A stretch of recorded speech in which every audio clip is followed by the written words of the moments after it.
Okay, Mike Kane, go ahead. The floor is yours. Great. Hey folks, I'm going to shut off my my little video monitors, so hopefully the audio works better.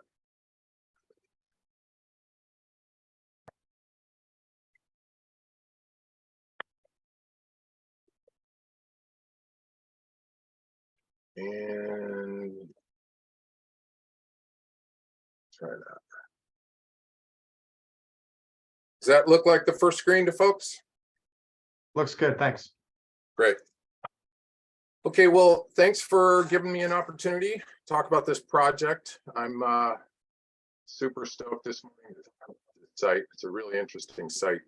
Again, my name is Mike Kane with Chelan County Natural Resources, and this is a site that we looked at a few years back. Has been kind of something we've been looking at for a while, and I think we're at a really good point in the timing of putting a project together here. This is actually on kind of the lower Peshastin Creek at the upper end, just below the confluence with Ingalls Creek, and this is actually the existing channel looking downstream, Highway 97 on the right, and which would be looking north for Bruce, just to give him some orientation there.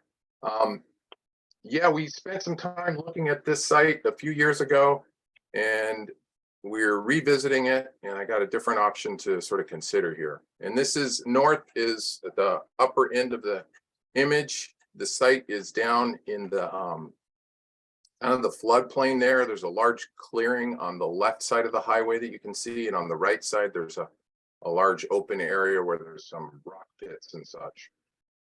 So I've included this relative elevation map to give you kind of an idea of the history of the site. The bottom of the image, again, north is to the upper end here. The bottom of the image shows Peshastin Creek joining up with Ingalls Creek. And after World War II, when they were putting everyone to work and straightening all the highways and running them down the middle of the floodplain, they came out here and did that thing. They actually just ran the highway on the left edge of the floodplain, and they stuck the river left of that. So they pretty much disconnected most of the highway or covered it up, or disconnected most of the floodplain, I should say. The old channel, the historic channel in this area is on the right side. You can see it in purple, and that's because it's actually deeper than the existing channel. The existing channel is to the west of the highway, and it's very straight in this reach. And you can kind of see all the way down through here, there's a fairly large floodplain that was disconnected. And just the most of the usual suspects for limiting factors, just similar to Nason Creek that I talked about yesterday.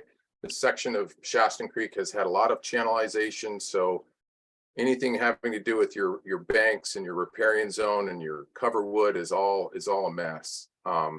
Temperature is an issue here for rearing, but I think if we're going to look at spring Chinook, it might be an issue for spring Chinook as well. There's a lot of limiting factors here. With regard to the priority action categories, again, channel modification, floodplain reconnection, riparian restoration, sort of the usual suspects. And then this one's got an interesting inclusion, which is upland management. I might forget to mention it, but that does have some bearing on this site. So maybe someone could ask me about that if I forget. So the big thing about Peshastin Creek, again, is that floodplain disconnection. If you look at Reach 1 on this image, this is from a reach assessment completed by the Yakima Nation and Interfluve back in about 2010, I believe. Reach 1, we're looking at about 66% disconnected, 2, 71%, Reach 3, 72%. Reach 4 is about 16 or 18%. It's not that bad. It's actually in pretty good shape. Reach 5A is about 78. And then the reach we're in, Reach 5B or Reach 6, that's about 90% floodplain disconnection. So really, that's the big culprit in Peshastin Creek. I mean, flow is an issue down lower in the system. And of course, there's work being done on that. But in this part of the system, floodplain disconnection is the prime issue. So existing spawning, the purple or the pink, depending on your preference, is spring Chinook. The green is the steelhead. And what you can see here is that our project site has no spawning. There's just literally nothing depicted here. And otherwise, there's sort of the upper limits of spring Chinook spawning in this reach is where we're at. It gets pretty steep when you go upstream of this into the upper Peshastin reach. And of course, we have lots of steelhead potential, but not so much for the spring Chinook. And I wanted to give you a little bit of an overview of the site, just to give you a sense of what's out there now. This is that existing channel that was constructed. It goes right through a moraine, a glacial moraine feature. So there's a ton of inputs of sediment and silt, which Shaston Creek doesn't really need any more of. And it's got a lot of velocity and it's quite narrow. That first image on the opening slide also showed the channelized section. And so it gives you a sense of what's out there. Now, just across the highway from this was where the next image was taken. This is in the middle of winter. And this is just hyporheic flow that's coming through either the road grade or off the hillside in the middle of winter in that existing channel back in there. And the reason I wanted to show you these images from the existing channel was just to give you a sense of what's back there now and compare that with what our initial proposal was to do back in here and what we're talking about now. Again, you know, it's kind of during leaf off when you can actually get pictures back in here. Most of this ponding is probably from a combination of beaver dams. Typically, if you have an off-channel area that's disconnected, the beavers are going to maintain it, and that's just what they do.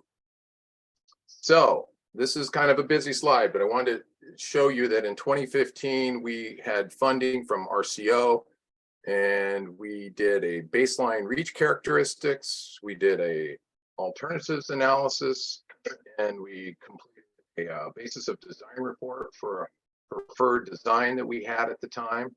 And so I'll include these as attachments. I'll try and get them small enough so I can include them on Prism. They're really helpful for anyone who wants to dive into the weeds on this project. We have some great information to start with. And then one of the things that came out of this was we lost about 500 feet of channel length and about 1,200 feet of side channels from that straightening project. And then the new channel, we had some, you know, narrower widths because we constricted it. So we're down in some sections, there's 40, 42 feet. And, you know, historically, we're really more like at a 60 to 65 foot channel width. Interestingly enough, the lack of bed incision, I kind of pointed out in that earlier relative elevation slide. The existing channel is so cobbly and steep that there really isn't anything going on with incision. So the historic channel is lower in the middle. And again, that existing bed has a higher percentage of bed material. So I think I just went through this all just now. So I'm going to back up one. Boom. I knew I had a slide I had to get rid of. So this is a cross section right through the kind of the middle of the reach. This is also one of the connection points, the downstream connection that I'm proposing. In the middle is the fill. This is Highway 97. Let me just check. Is my audio working okay? Yeah, Mike, it's working. It's a little bit patchy, but overall it is working. Okay. What's my time, patchy for me, Mike? Is it? Yeah, it just kind of broken, a little garbled here and there. So I'm following most of it, but I'm not catching all of it. Okay. And what's my time, Dave? You have 16 minutes remaining. Perfect. So I'll try and speak a little slower, drink a little less coffee. The fill in the middle is the Highway 97. On the left is the channel, the existing channel. On the right is the historic channel. And you can see the existing elevation is very similar.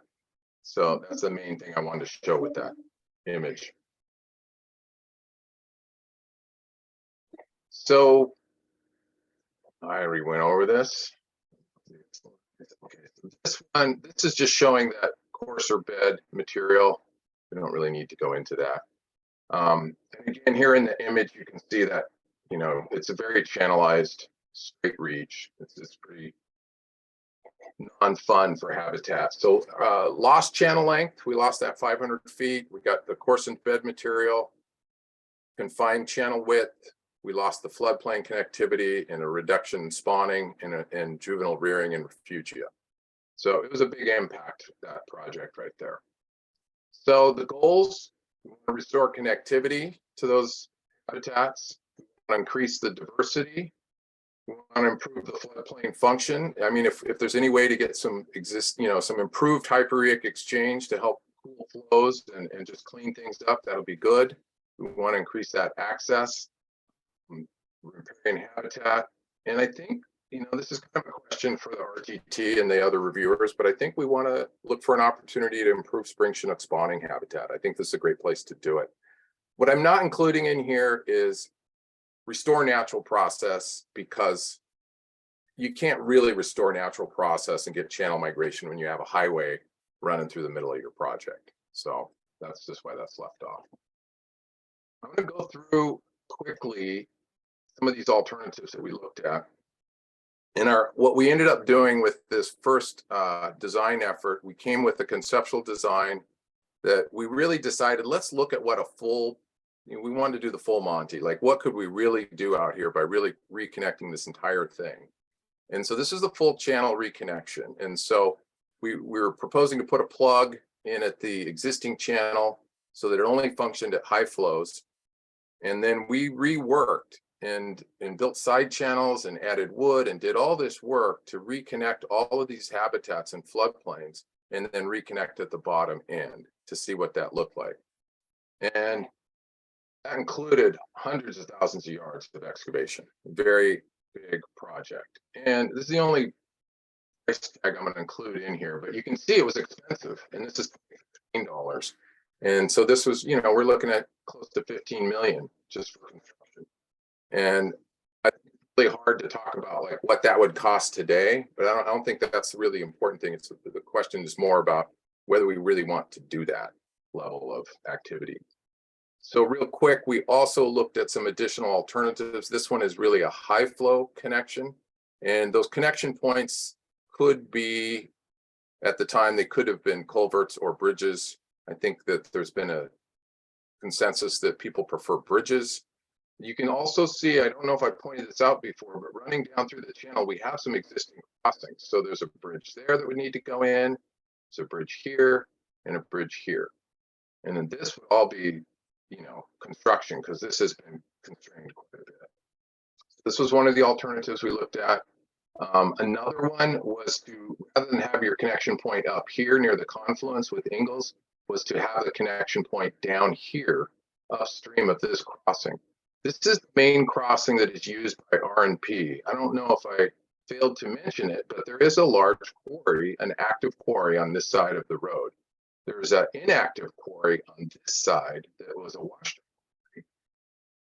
They use it a little bit for storage right now. My goal would be to abandon this and abandon this crossing if we can get to that point.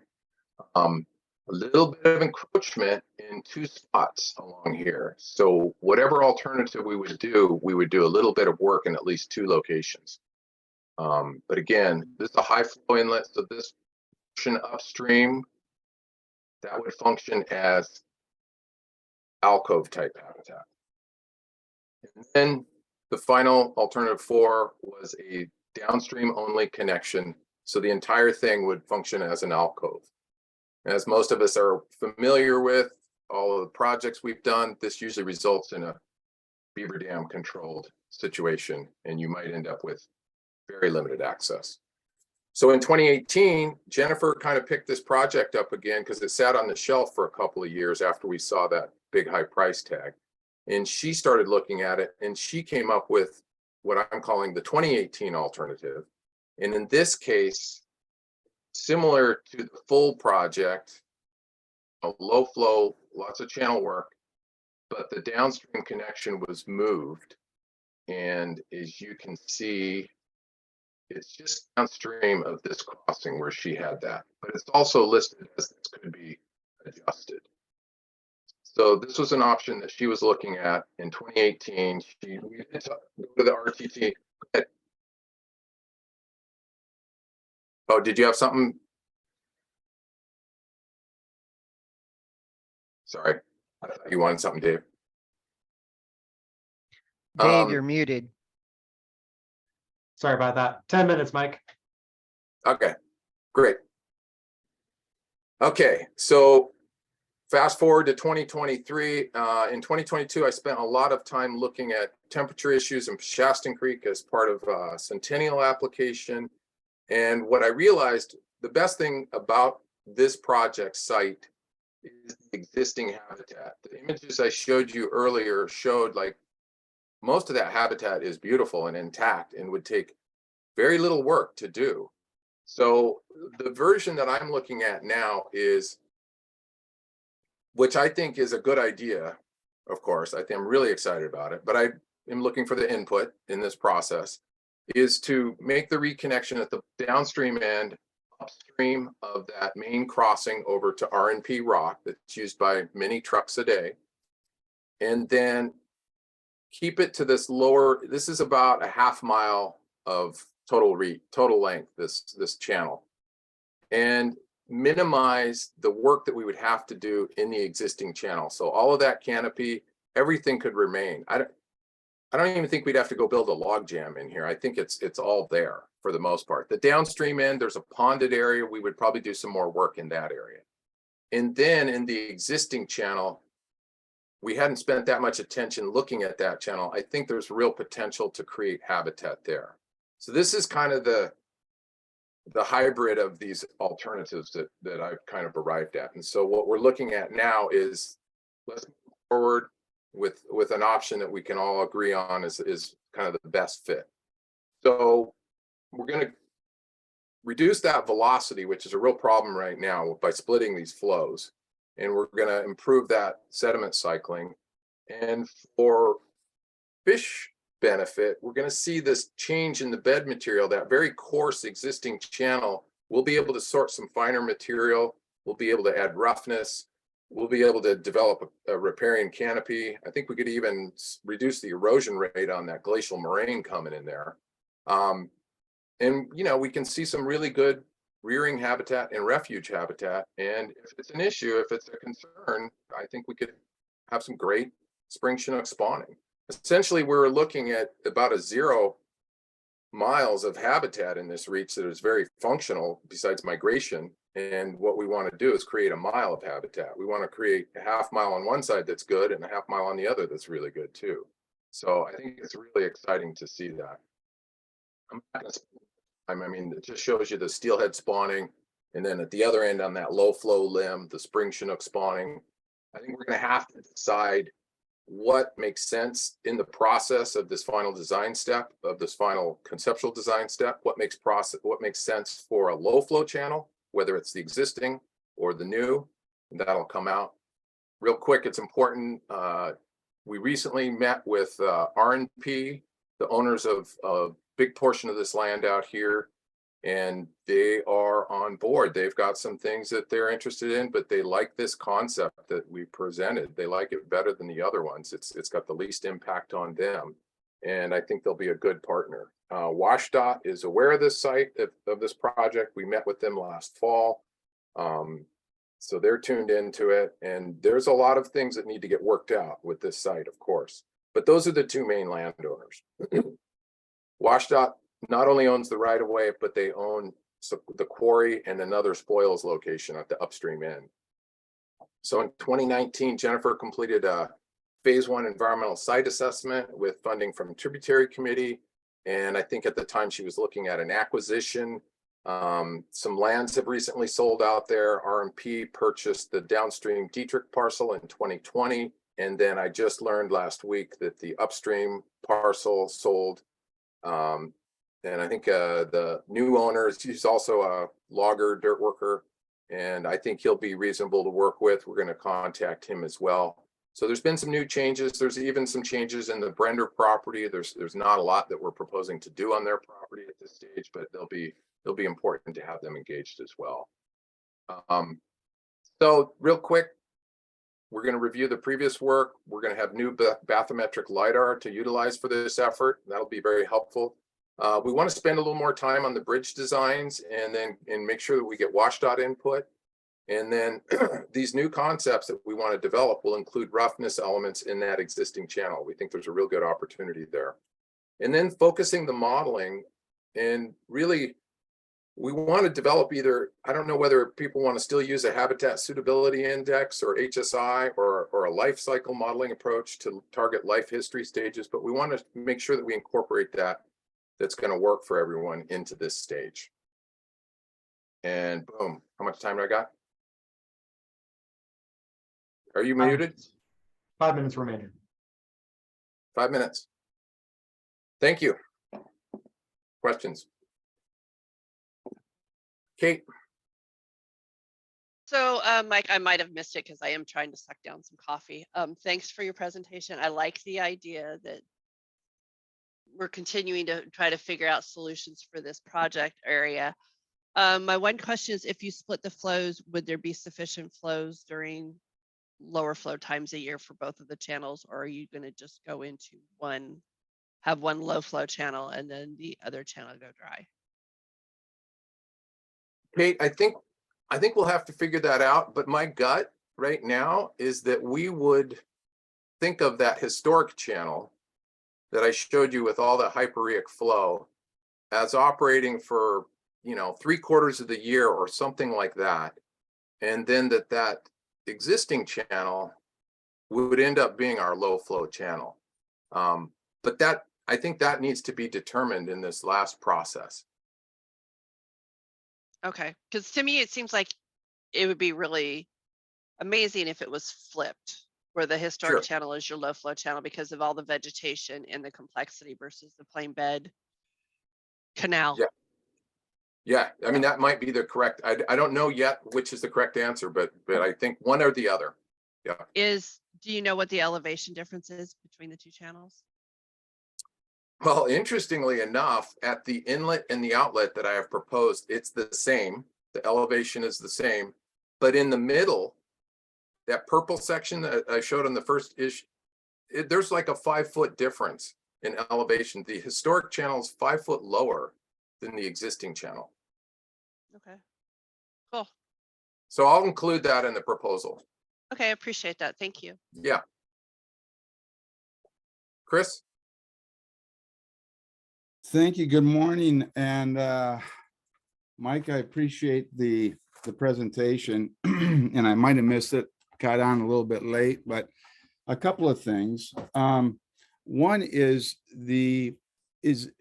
and I'm just going to list these questions and you can answer them. But the first thing is the original design that's $15 million. Could you elaborate why those costs were so elevated?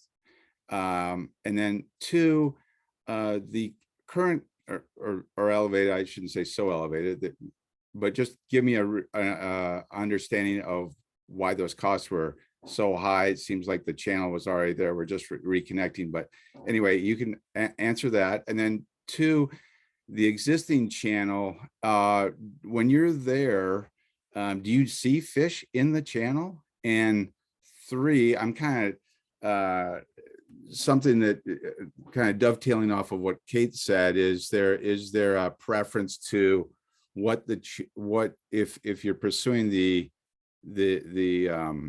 suggested alternative, would the channel that's now somewhat disconnected, would that be the main flow? And if that is the case, would you have to alter the conveyance underneath the highway to meet the increased flows if that was the historic channel? That's all I have. Okay. I haven't seen fish in the channel, and I think that the problem with that initial effort was there was so much excavation to accommodate the larger flows and to build side channels and to do everything. There was a couple 100,000 yards of X at least, and that helped drive the cost way up. The bridges are really the crux of the whole thing, because you're gonna have a couple of big bridges, and I think as I said to Kate, I'm not sure which is going to be the better low flow channel, but it's going to depend not just on what we want as from a biological perspective, but also what the WashDOT's comfortable with and all of that. So we got to make sure that we accommodate that in the engineering. Okay, thanks. Just one more quick question. What are the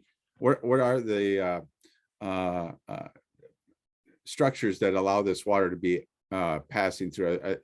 You have dimensions on, I assume they're culverts, and the dimensions of those culverts?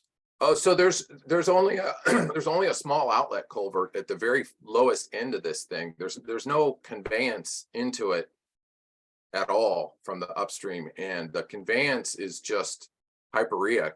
It's coming in underneath the highway prism, and also just from, you know, groundwater and drainage off the hillside. Wow. Okay. Thank you. A small diameter culvert, very bottom. Go ahead, John. Thanks, Mike. Hey, I had just a question on a comment you had there in terms of the low flow channel, or what would be the primary conveyance path for this. Looking at it, why wouldn't you want that to be the historic channel that seems to have more inherent complexity, more sinuosity, more potential for additional restoration, because it's, you know, it's not right by the road, which obviously is a limitation. Why would you not want to work to have that be the low flow channel if given the choice? Because part of the case that you know you're making for this project is this straight shot canal lacks habitat, isn't good high quality habitat, and that the historical channel is a better option. So why wouldn't you want to go in and do what needs to be done to try and tip the scale so that the historic channel is the primary? I think I do, John. I mean, I think that's what I would prefer. I don't want to do an option where we have to do a lot of modifications to the channel. I don't want to disrupt. I just don't want to, if the channel capacity is so constrained in areas where we would have to do a large modification, that's what I don't want to do. But I think that we'll figure that out in the process. But I agree. Yeah, okay. Thanks. Tom? Okay, thanks, Mike. I was just gonna pile on to the debate over which channel should be high flow, low flow. It seems like this historical channel is supporting sufficient hyporheic flow, et cetera, supporting it remains wet year round. So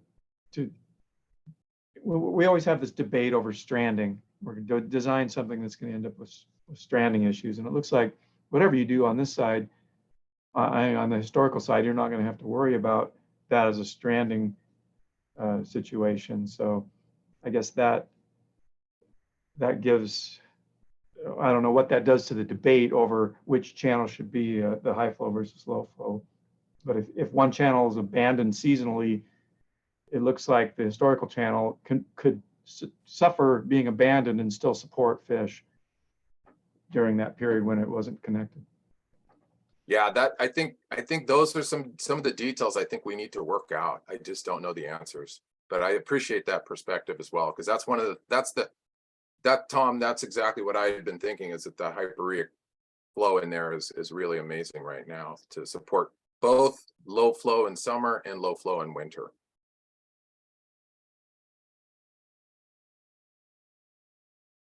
Any others? All right, thanks, Mike. We're actually at and a little bit over time, so I think that rounds out pretty well. So thank you, Mike. Great. Thanks, everyone. Okay, Stephen, whenever you're ready, you can jump in, screen share, and get going. Up on deck, we have CMZ 12 side channel adaptive management. Perfect. Let me get screen share.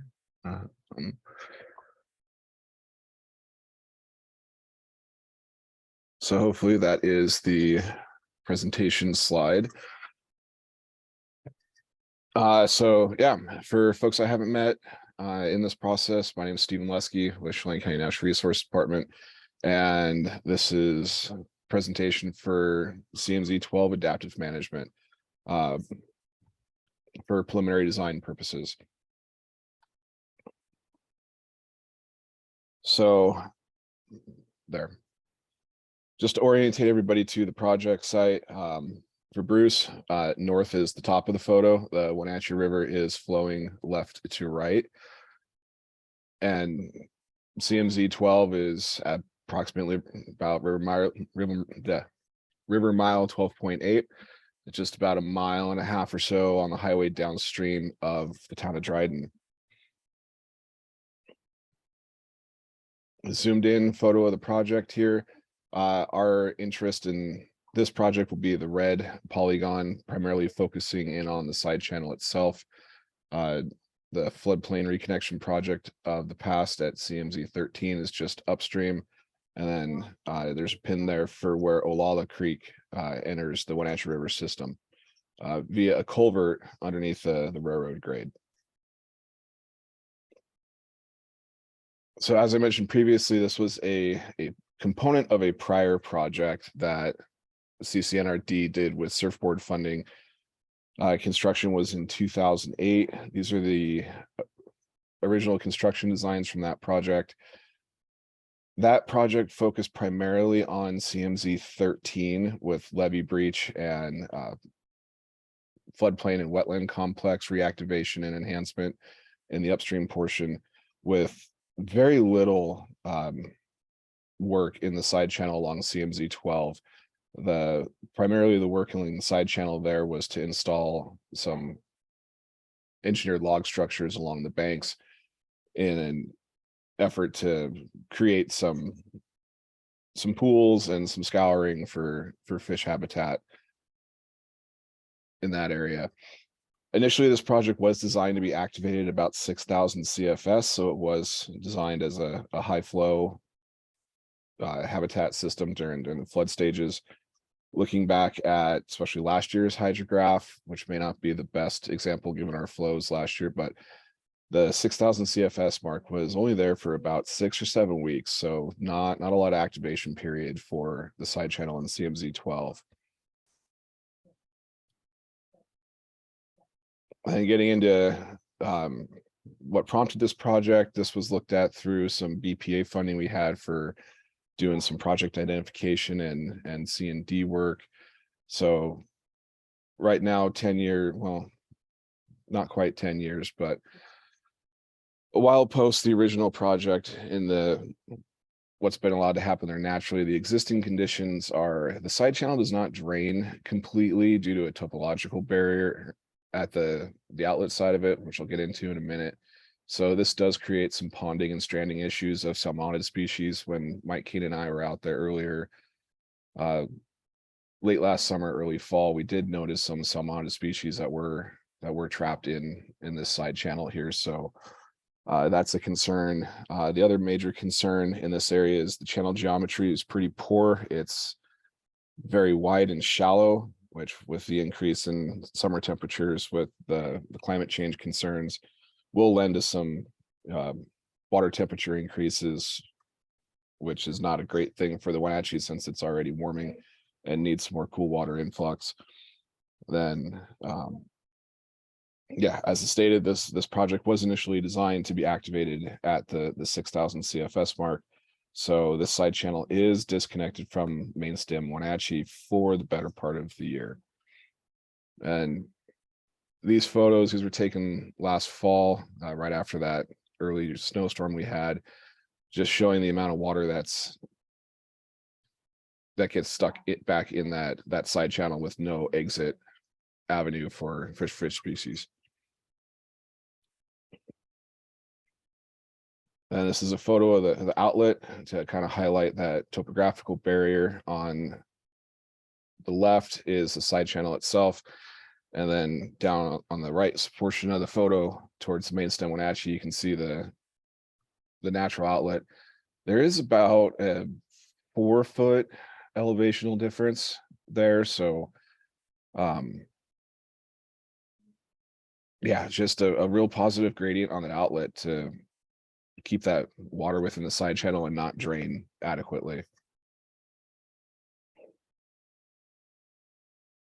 I have a photo here just kind of demonstrating the width depth ratio in the side channel. It's pretty trapezoidal.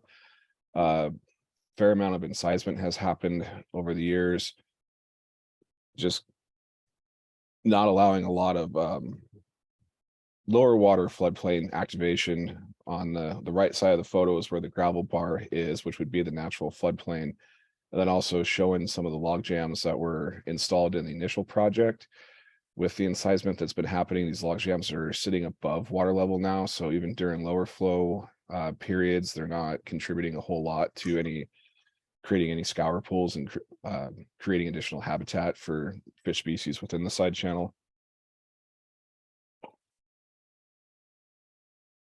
And I'll elaborate on this in another slide here, but this is at the top of the side channel, kind of where the outlet of CMZ 13's floodplain ties into the gravel bar, showing what was likely a channel that was constructed to help with water moving into the side channel, with a minor channel constructed through the gravel bar there.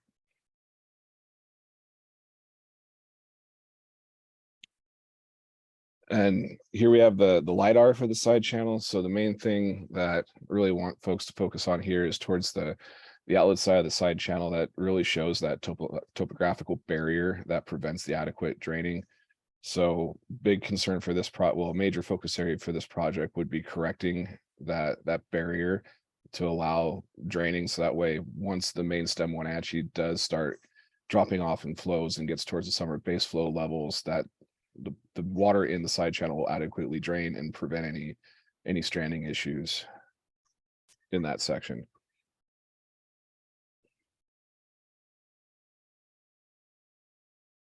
All right, so what we did with the BPA money for doing the C&D for this project, we broke this project site up into 3 areas of focus. So if needed, we could approach this in a phased approach, so it's not a kind of an all or nothing type project. So area 1, the downstream section, would be the primary focus of this project. Again, we really want to look into adjusting the channel geometry, removing that topographical barrier, allowing the side channel to adequately drain.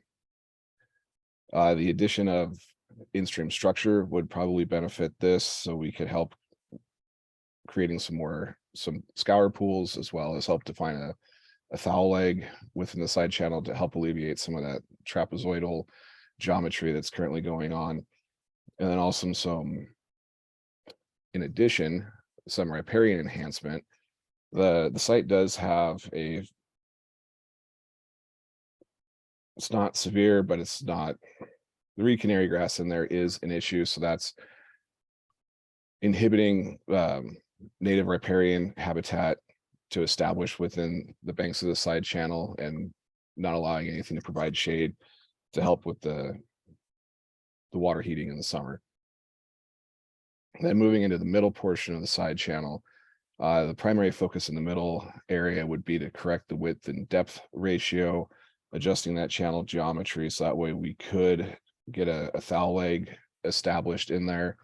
Also creating some scour pools and additional in-stream habitat for fish species, and then also addressing the reed canary grass issue along the banks, and trying to establish some more riparian vegetation in there to build some shading in there in the side channel. And the upstreammost portion, which this may be a little bit of a stretch, but we want to look into adjusting the inlet elevation, so that way the side channel has some activation at the lower flows, so it's not so much just a high flow flood stage area. If we could incorporate not so much perennial flow, but at least have it activated at lower CFS marks, this would allow for some more in-stream habitat, some off-channel escapement area during high flows, and just increase the amount of side channel habitat within this reach. There's not a lot of side channel habitat within the Olalla reach. I believe there's one pretty significant side channel up towards the top end of the reach, and other than CMZ 12, that's really about it for this section of the Wenatchee. With that, we may need to we would need to investigate to see if there'd be an apex structure would be required to help direct some flow through the side channel to increase that activation period.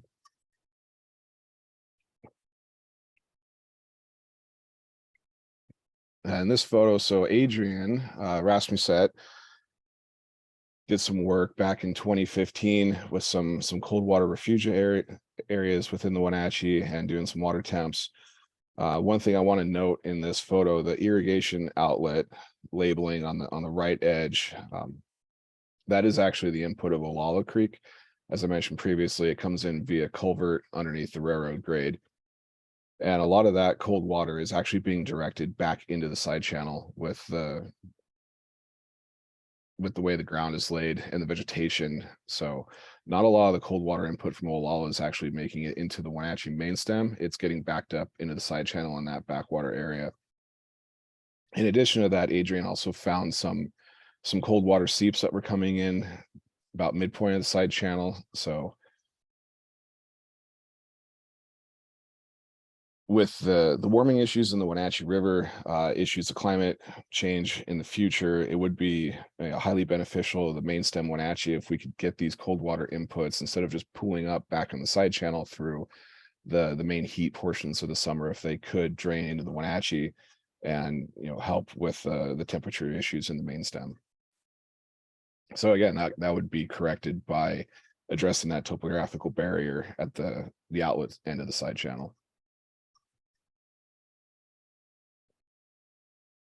As far as project type, we'll be looking at going all the way through preliminary design. We'll be doing site assessments, developing alternatives, conducting hydraulic modeling. Again, starting off with conceptual designs and then pushing it through preliminary. Request here is $185,000. Key landowner stakeholders on this project are WashDOT as the landowner, Washington Department of Natural Resources, since this is state aquatic lands, are the two primary stakeholders in the project. Both of them, WashDOT has not signed off on the project, but they're willing to review designs as we go through this. Started conversations with Hope Reardon with the DNR. So both stakeholders are interested in seeing what we can develop to improve the site.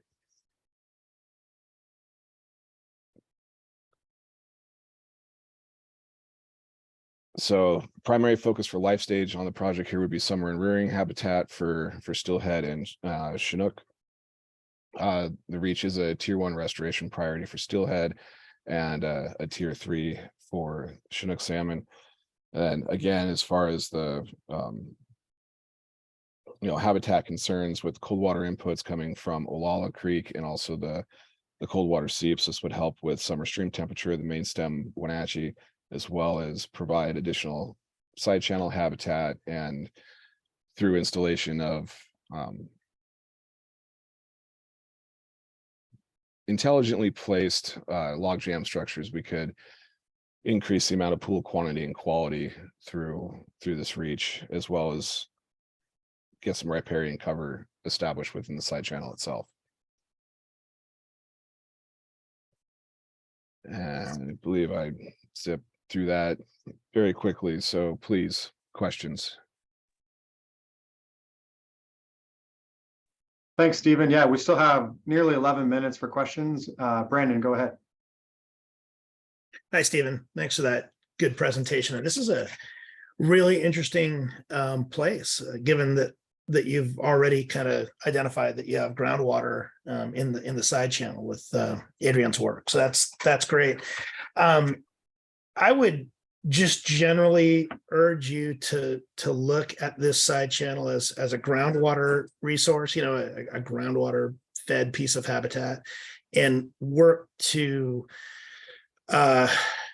develop that more so maybe than connecting it more with the river, especially the upstream end, and trying to increase the amount of, that's okay, increasing the time of connection with the active channel, but in the, work to make sure that when you get to the middle part of the summer where everything's kind of disconnected, that you have that groundwater, you know, in a channel that's complex and that can really hold fish over the summer, because that's really important. I think, to me, you know, the idea that you want to connect it at the downstream end so that you create kind of a cold water plume in the Wenatchee, that's going to be a very, you know, it's going to get diluted very quickly, and, you know, probably 1 or 2 log jams worth of cold water. But it looks to me like in this side channel, if you do it right, you could have, you know, a significant length of side channel, very complex, that's full of relatively cold water and full of good habitat for fish to over summer in. So I hope that was kind of clear. But the other thing I was going to say is you've got that irrigation outlet that's really, it looked like it was maybe the coldest water of all. I think that's what I was seeing. You know, I wonder if there's a way to, I have no idea what the elevations are or anything, but I wonder if there's a way to pipe that upstream on that side channel a little bit so that it influences more of the side channel. Since it's just an irrigation outlet, I just kind of wonder if that might be possible. But again, just focusing on it as kind of over summer cold water refugia in that side channel, maybe not worrying so much about how it influences the larger main stem Wenatchee from a cold water point of view. Yeah, those are my thoughts. Thanks. Yeah, thanks for that. Yeah. So the one quick point on that is actually Olalla Creek's input. It's not an irrigation return. It was misidentified in the past, and we recently just made that correction on that labeling. I think Mike and Adrian and I were looking at that and made the connection there. So I'm not sure. We'd have to work through with, you know, obviously DNR and DFW for, you know, if there is a piping option there. So it's definitely something we have talked about and we're looking at. As far as reconnecting the side channel to be, you know, increased on the inlet side of things, it's an option. Like I said, it's a kind of a low priority for this project. John, I see you have your hand up. I think Chris was ahead of me, but I'll just throw it in here. So those wood structures that were installed in the previous iteration at this location, they're now, at least in the images you showed, they're kind of perched. Was there a channel change that resulted in there, or were those just installed high and not at a low enough elevation to be engaged, or was there like more incision? It's kind of hard to imagine that's the case necessarily, but what do you know about that? Like at some point in time, were they more engaged? Yeah, so for doing the research into the original project, that was before my time with the county. So just going back off of, you know, monitoring reports, they were installed at the same elevation as the bottom of the channel initially, and then walking the site, it's hard to see with the reed canary laid down, but walking that site over last summer during some low flows, you can see that there's been some incision along in the channel. So those wood structures, yes, were initially put at channel grade, and the channel has incised a bit over the years with the high flow nature of it, and those log jams are now elevated and not actively in the waterway, except for at, you know, very high flow flood type stages. So is it incising because it's trying to catch up to the downstream channel in the Wenatchee? You know, I guess I'm trying to figure out what's driving that incision. I don't think there's been as much incision here as you think, John. There's been some, but I think they were installed initially as a high flow feature, those structures, and they're just right on the margin at the lowest flow, so they're not very well engaged. But I question how much incision we've actually seen here. I don't know that we've got measurements, but that would probably be an important thing to think about including in this effort, is checking on that. Yeah, it's just trying to figure out how like why this would be incising, and then it just kind of leads me downstream. So anyhow, thanks. Hey, just a quick time check. We have about 4.5 minutes. Go ahead, Chris. Thank you. Thanks, Stephen. Kind of dovetailing on what other folks have already brought up, this channel that you're looking to do some type of restoration work on is on the inside of the bend. It looks like it's a well-established fan. I mean, you've got vegetation established on it. And I'm just wondering, kind of like what Brandon had mentioned about just maintaining what exists there. It might be a little challenging if the intent is to try to create or activate the inlet. You might be difficult in doing that or maintaining that, just because it looks like the river itself is, moving away from that area, and hence the deposition there. I also wonder that you said that this project has been evaluated multiple times, or investigated, I should say. Was there any channel measurements taken in these previous investigations, and if so, have they changed, and how have they changed? I'm just wondering what is actually happening in the channel itself over time. Yeah, to I have not been able to find any channel measurements. That's not saying they don't exist, but it is something we'll look into as this progresses forward. Okay. Place to check would be with Colin at the Bureau. I think he took some measurements for sure at CMZ 13. It would be worthwhile to see if he's got any kind of channel baseline measurements out here as well. Yeah, Mike, I was just gonna hop in and say, I'm pretty sure he actually surveyed this last fall. Yep. And then, of course, he surveyed it after the 2008 project was done. So check in with Colin at the Bureau. And I think too, I had to step out for a minute. Did you talk about the monitor side channel and some of the large structures that were installed there?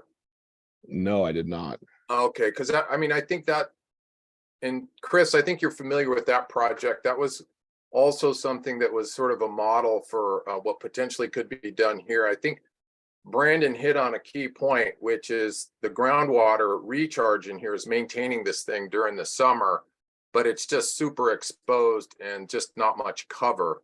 So predation's super high, and I've seen fish concentrated in like a 1 foot round circular hole formed by a boulder during like 2015 low flows. So it's good refuge habitat during those high heat, low flow situations, but there's just no cover. So I think of it as that monitor side channel, adding some larger structures that actually do something in the channel as being the main focus.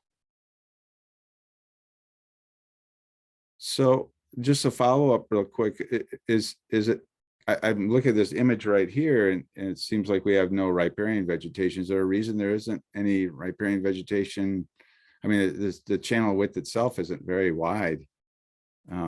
Is there a mechanism that's keeping the vegetation from growing there? I think it's the canary grass is kind of out competing a lot of the development of the cottonwoods. Up above that canary grass line, you'll get a lot more of a shrub development. Yeah, the primary driver to the lack of riparian cover is that canary grass establishment. Okay.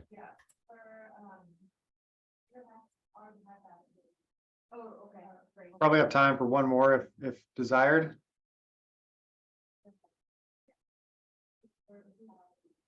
Yeah, Tom, go ahead. So just thinking about what everybody's been saying, it seems like the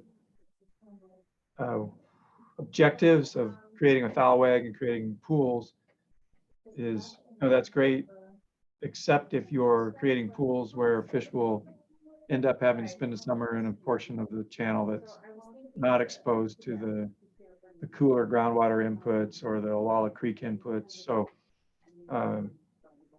I guess the idea of making this an over summer habitat, obviously everybody's talked about already that we need to give those fish cover, but we also need to make sure that the places that they are likely to strand for the summer have to be those places where there is vegetative or structural cover and that cool water. So I guess I'm just encouraging design elements that combine those things and avoid ones that don't.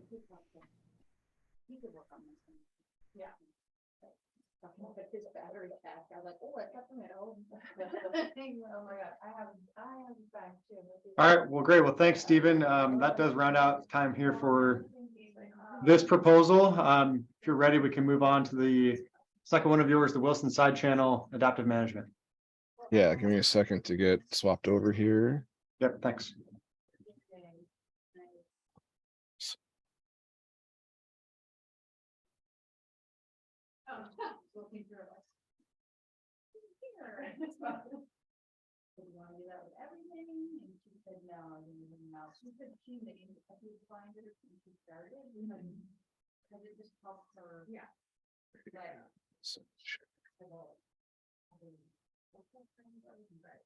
So yeah, Wilson Side Channels. If you have the title slide up there. This is a project that I know Mike Kane has been looking at for a long time. He and I started looking at this project about a year and a half ago. This will be an adaptive management project.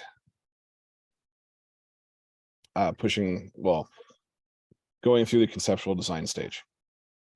Location of the project, again, north is the top of the image there, Columbia River along the left with confluence of Iniat. Iniat River is flowing left to right. Wilson Side Channel is located at the Roaring Creek Road crossing up near the Iniat National Fish Hatchery, approximately river miles 6.5, 6.7.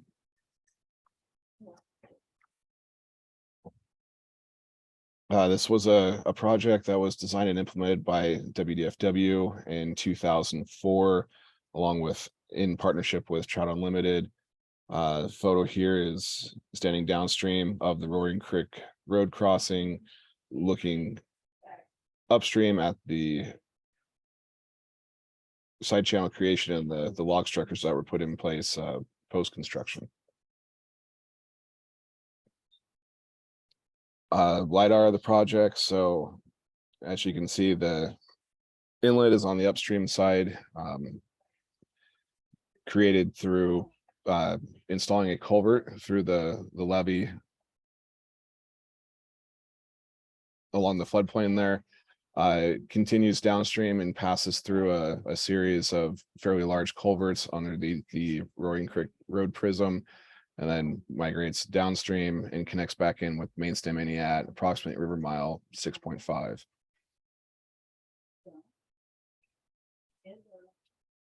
So currently, as I mentioned earlier, this project, the main source of flow into the side channel is through a culvert that is buried underneath the levee and then pipes water into the beginning of the side channel.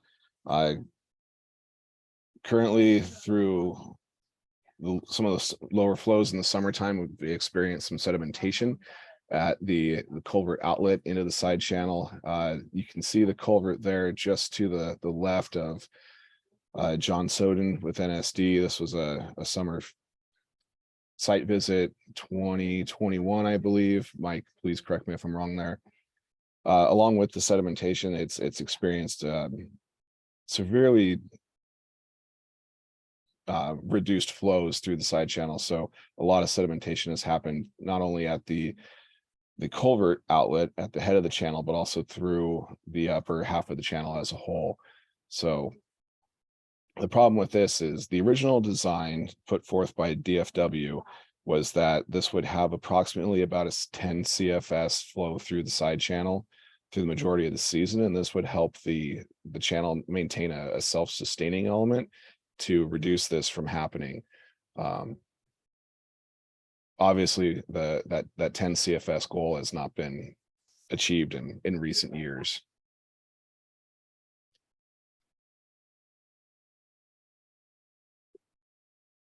And this graph is showing some work that Tom DeGrosler had done on side channel survivability within the ENIAC complex. Tom, if you're on, feel free to correct correct me anywhere. Wilson's side channel is in the reddish crimson color here. So in 2012, incredibly low, less than 10% survivability. The survivability through the years has been increasing a little bit. Where this graph doesn't quite tell the whole story.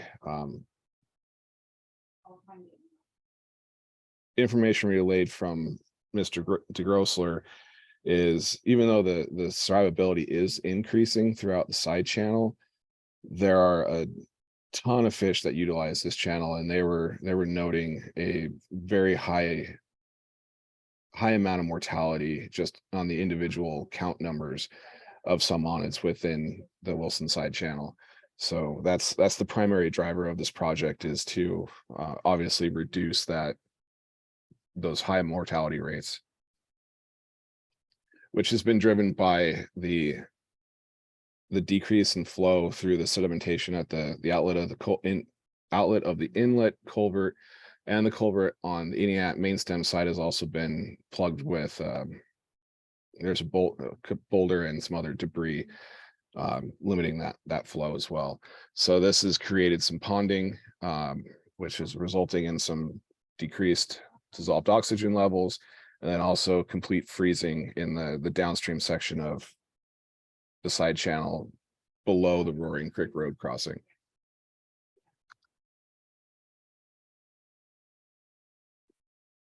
So the big consideration for this project here, it is believed that if we can get more flow through the side channel, that will resolve the low DO levels, as well as reduce the winter icing that occurs in the side channel.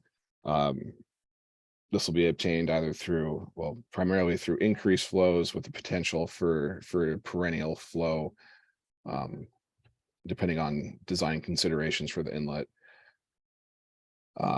With this, Chelan County Public Works is a primary stakeholder in this, as they own and maintain the road prism for Roaring Creek and the culverts under the road. So one of their big concerns for this design is that whatever we do upstream of Roaring Creek does not create any increased maintenance costs for the culverts, and the county would also prefer to keep the culvert infrastructure in place.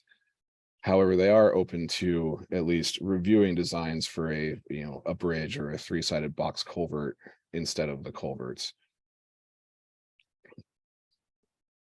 Big consideration here for the inlet would be to abandon the culvert inlet and engineer more of a natural armored inlet at the top of the side channel. Obviously keeping concerns for channel avulsion and migration. So we would need to make sure that any high flow events does not cause a complete channel migration out of what is currently the main stem ENIAC and directing the majority of the flow through Wilson side channel. With this project, we're going to be primarily looking at the upstream portion from the Roaring Creek Road crossing to the inlet.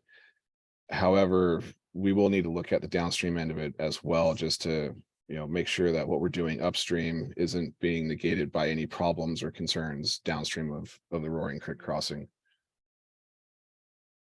That's a photo there of Mike Kane looking at some of the trash racking along the culverts. So that'll be part of the design considerations as well, to prevent debris and detritus from blocking that culvert conveyance.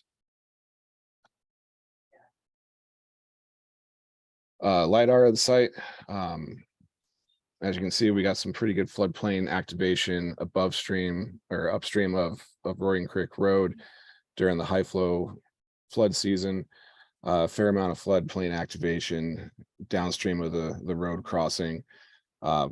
Main thing to take a look at here is where the channel narrows on the kind of the lower half of the downstream section. you can see where the ponding and flow restriction areas are being created with the lack of sustained flow through the side channel. And also there's some beavers that have moved into the area. So there are some beaver dam concerns as well. And those will be a point of consideration for the design process of how to keep the beavers in place, but yet sustain enough flow that they don't inhibit, fish movement and create low DO levels throughout the lower portion of the side channel.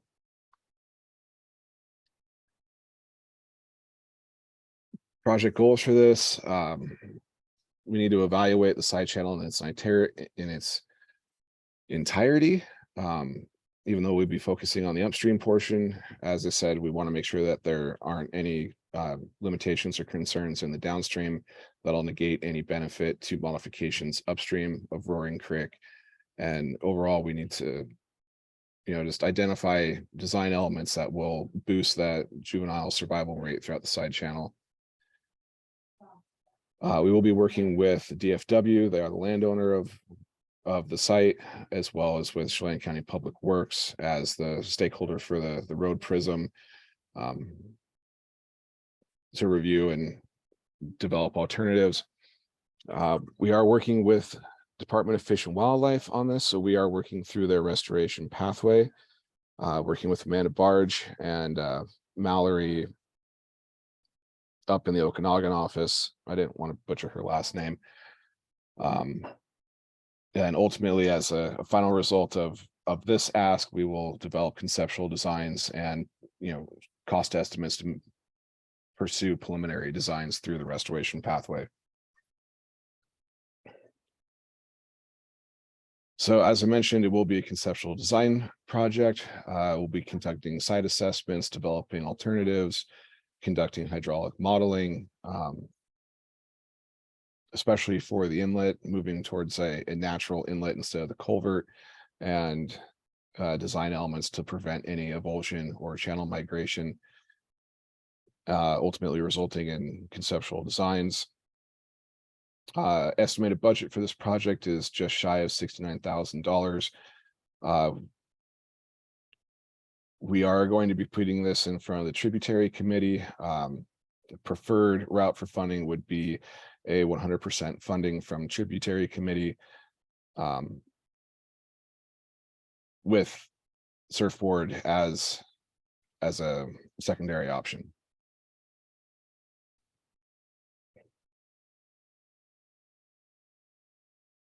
Priority life stage for this project will be increasing winter and summer rearing habitat for steelhead and Chinook, both spring and summer Chinook. I don't have a slide in here, but there is quite a bit of summer Chinook spawning, both at the inlet and outlet of the side channel. Those spawning sites are in the main stem Ineant. However, it's not too much of a stretch of imagination that, once those fry are out and moving, that they do utilize the side channel as well. It's a tier 1 restoration for steelhead and tier 2 for Chinook and bull trout.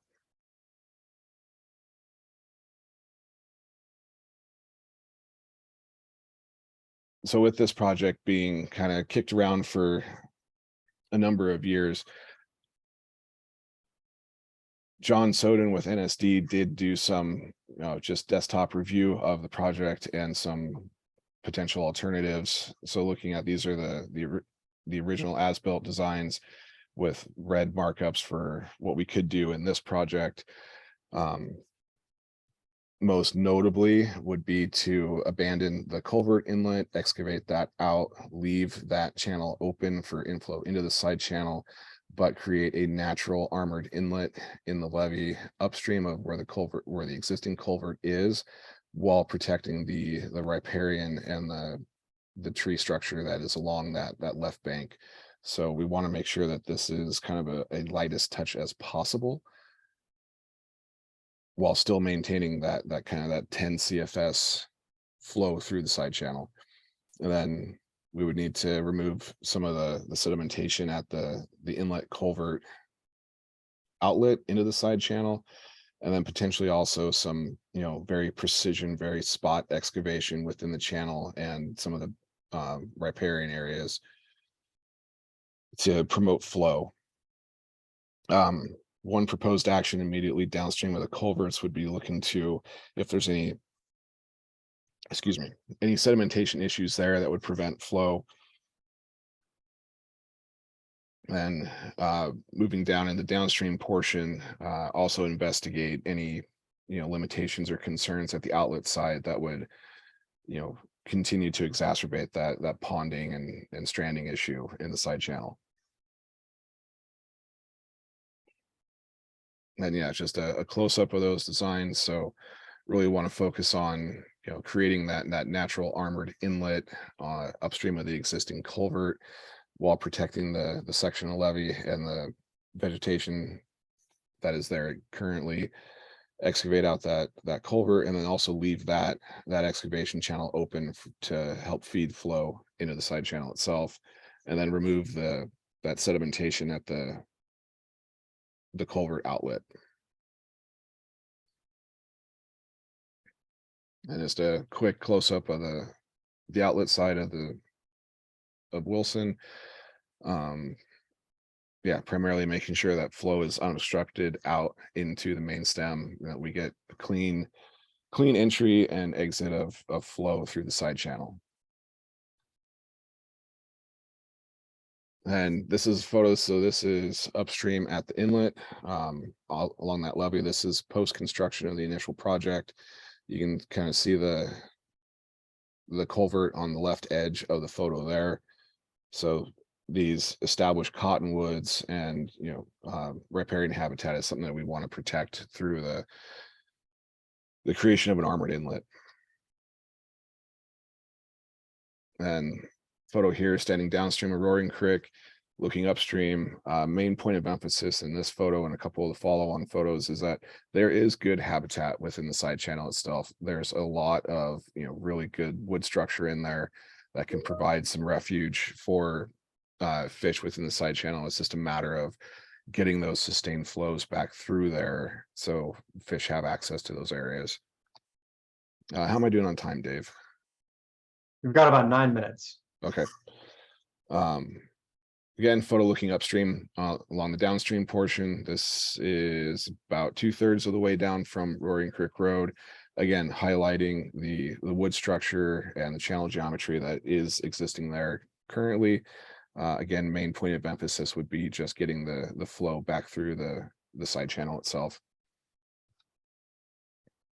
And this photo was taken in summer of 21 on a site visit between Mike Kane, John Soden of NSD, and Graham Simon of DFW. Again, this is the inlet levee upstream of the side channel itself, just showing how well that riparian habitat has established in there. And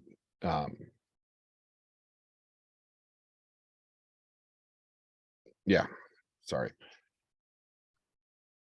And there's the entrance, the inlet culvert. As you can see, there's a pretty sizable boulder stuck in the culvert pipe itself, preventing flow into the side channel. And then when we were out on a site visit, myself and Graham, last summer, there had been some wood debris that had racked up in there, again, continuing to prevent flow into the side channel. And this is the upstream looking down, so you can see the Roaring Creek Road guardrail there just above Mr. Soden's shoulder. Again, just highlighting the amount of riparian vegetation that does currently exist. So this goes to that light touch that we want to conduct when doing any excavation within the side channel. We want to augment things that will provide as much benefit with the least amount of impact to the riparian cover that's there currently. Again, another photo showing the wood structure and the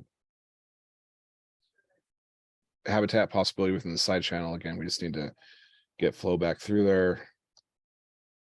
And beavers have moved into the side channel, constructed a couple of dams. Currently, this is aiding to the dissolved oxygen concerns and also the freezing in the wintertime. It is believed that the beavers aren't a huge issue. The main thing would be just providing enough flow to keep the beavers' work at bay. So they aren't able to cut flow off in the channel entirely. Panoramic of great work the beavers have done. Beaver Dam on the left edge of the photo there.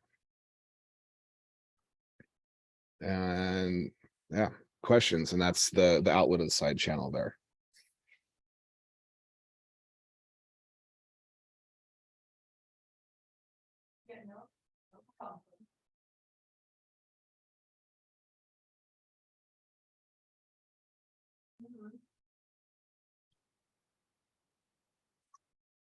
Chris, go ahead. I just have a quick question, Stephen. First, thanks for the presentation, but, you probably said it and I missed it, but what was what's the requirement of the 10 CFS target flow through the side channel? Is it, I mean, can you elaborate what is the purpose or why it's minimized or limited to 10 CFS? During initial design, that 10 CFS mark was believed to be the mark to make sure that the side channel, that flow rate was, sorry, let me start over. The 10 CFS mark was what was discovered to be the required amount of flow through the channel to maintain the self-sustaining element. So at 10 CFS, that would be enough flow to allow proper transport of any sediment through the side channel to prevent any sedimentation issues. Okay, just a quick follow-up. Is there a possibility that that could get increased? Because if you're trying to prevent the blocking of the inlet and you're talking about maybe a larger cross-sectional area of a culvert, potentially, then how are you going to regulate it to 10 CFS, I guess is the question. That is so the flow increase, that is something that we'll look at through hydraulic modeling. So yes, the possibility is there to increase that flow. However, with concerns from Public Works, we just need to find that sweet spot of what amount of increased flow will be sustainable through the side channel with keeping those 3 culverts in place underneath Roaring Creek. So that is something that we'll look into, is what level of flows will be able to push through the side channel without robbing too much water from main stem Iniat or posing any infrastructure concerns to the existing culverts. Okay, thank you. Quick time check. We have about 4 minutes. John, go ahead. Thanks for that. It's good to see this project again. I just had a kind of maybe a point of clarification on the project goals you had listed, trying to determine limiting factors for fish survival in the side channel. Is that really a project goal, or is this like a design thing and that's just something else you were interested? Like, is the funding going to figure out that, like, how are you going to assess the limiting factors within the scope of this design project?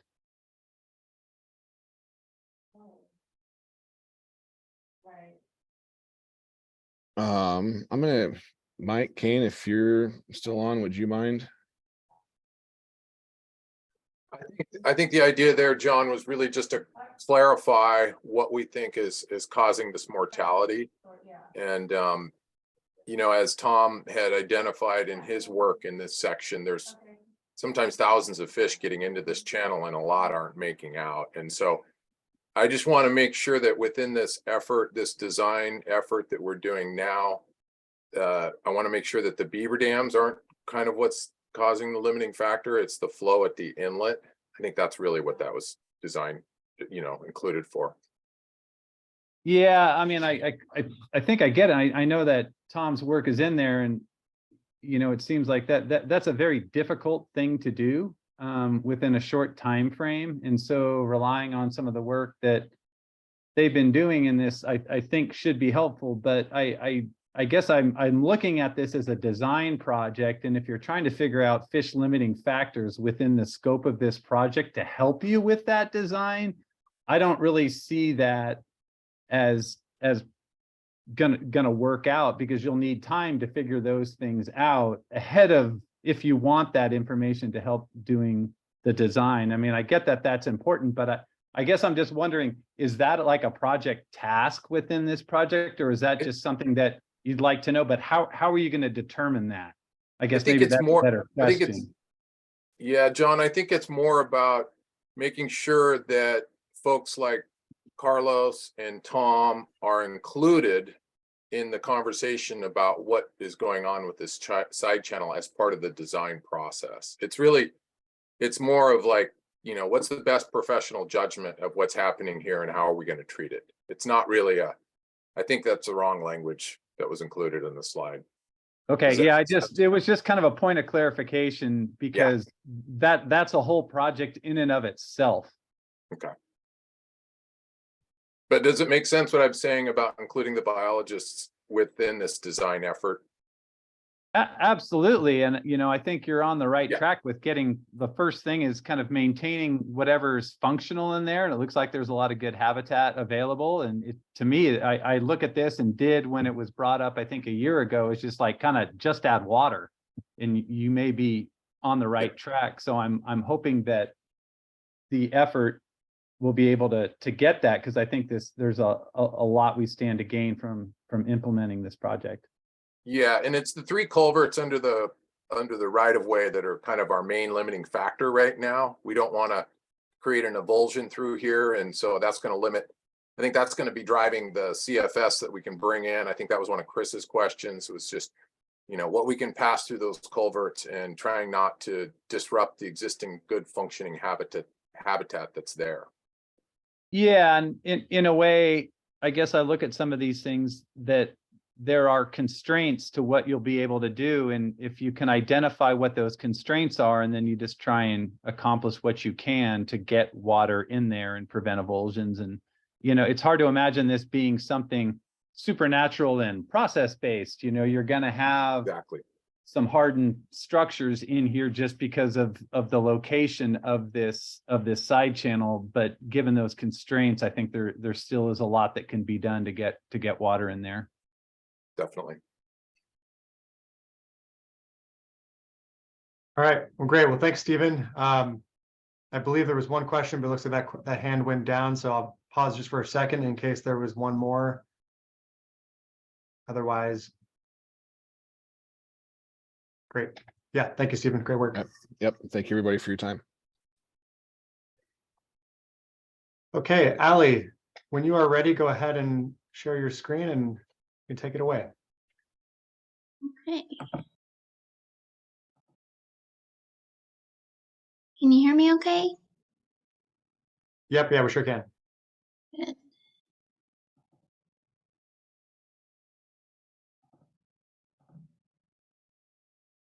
Okay, everyone seen the screen? Yep, it's in full screen mode too. Okay, cool. So thanks, Dave. Hi, everybody. I'm Ali Pardis with Trout Unlimited. Today I'm talking about the Fulton Ditch Irrigation Efficiency Project that we're working on up here in the Met House. So we are seeking funding from the SRF Board to develop this efficiencies project with the Fulton Ditch to restore in-stream flows. It's a large infrastructure project, so we're attacking it in phases. This is phase 1 that we're looking for funding. This is including an assessment of ecologically beneficial alternatives, developing that preliminary design. And then this picture here, this is the roughened channel where the ditch diverts. You can see their head gate here down below. So the project is located in the Methow River subbasin. The arrow here points to relatively where the Fulton Ditch is located within the basin. Primary footprint of this project is within the Chewuk-Paragon Creek Assessment Unit and the Methow-Thompson Creek Assessment Unit. And then water is associated with the project, would benefit reaches starting at about River Mile 8.5 of the Chewuk, down to River Mile 48 of the Methow. And then secondarily, benefit flows that are right now diverted through completion of this project would theoretically have the opportunity to make it all the way down to the mouth of the Columbia. So this project addresses several limiting factors for salmonids within these primary reaches. The Chewak-Peregrine Reach is limited by stream temperature and low summer base flows. And the Methow-Thompson Reach is also limited by low summer base flows. And then while not a priority, the Fulton Ditch does intersect Bear Creek, where during high flow events, some of the creek can be captured by the ditch, which is possibly causing some fish entrainment. And then the crossing for the creek is an undersized culvert that goes below the ditch there, and it is a partial fish barrier. And so I have a video here I'm going to try and play of that crossing. So this is where the ditch crosses Bear Creek. The ditch is flowing up towards the top of your screen through that concrete weir, and then Bear Creek is flowing to the right of your screen. So you can see during this high flow event, a lot of Bear Creek is being captured and conveyed through the ditch, potentially washing fish into the ditch.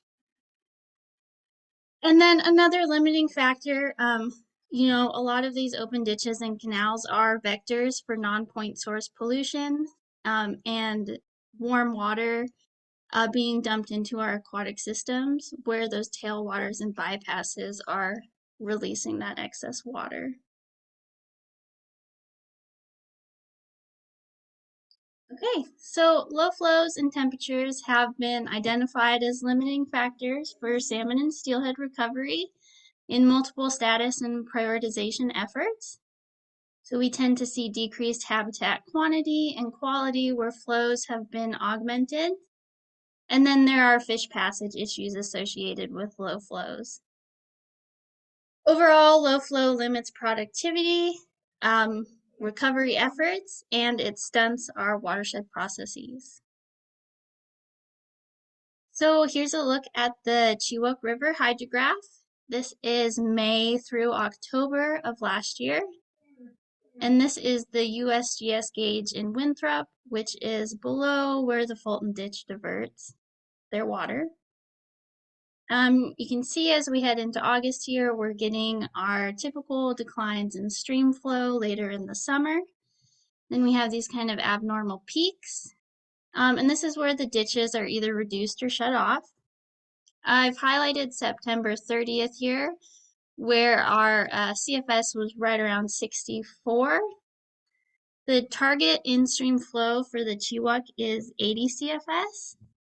So the Chewak fell below that target multiple times last year, and that's a pretty common occurrence from year to year. And then this second peak that I pointed out here, that is when the Fulton Ditch shut off last year. So you can see kind of the quantity of water being diverted by the ditch.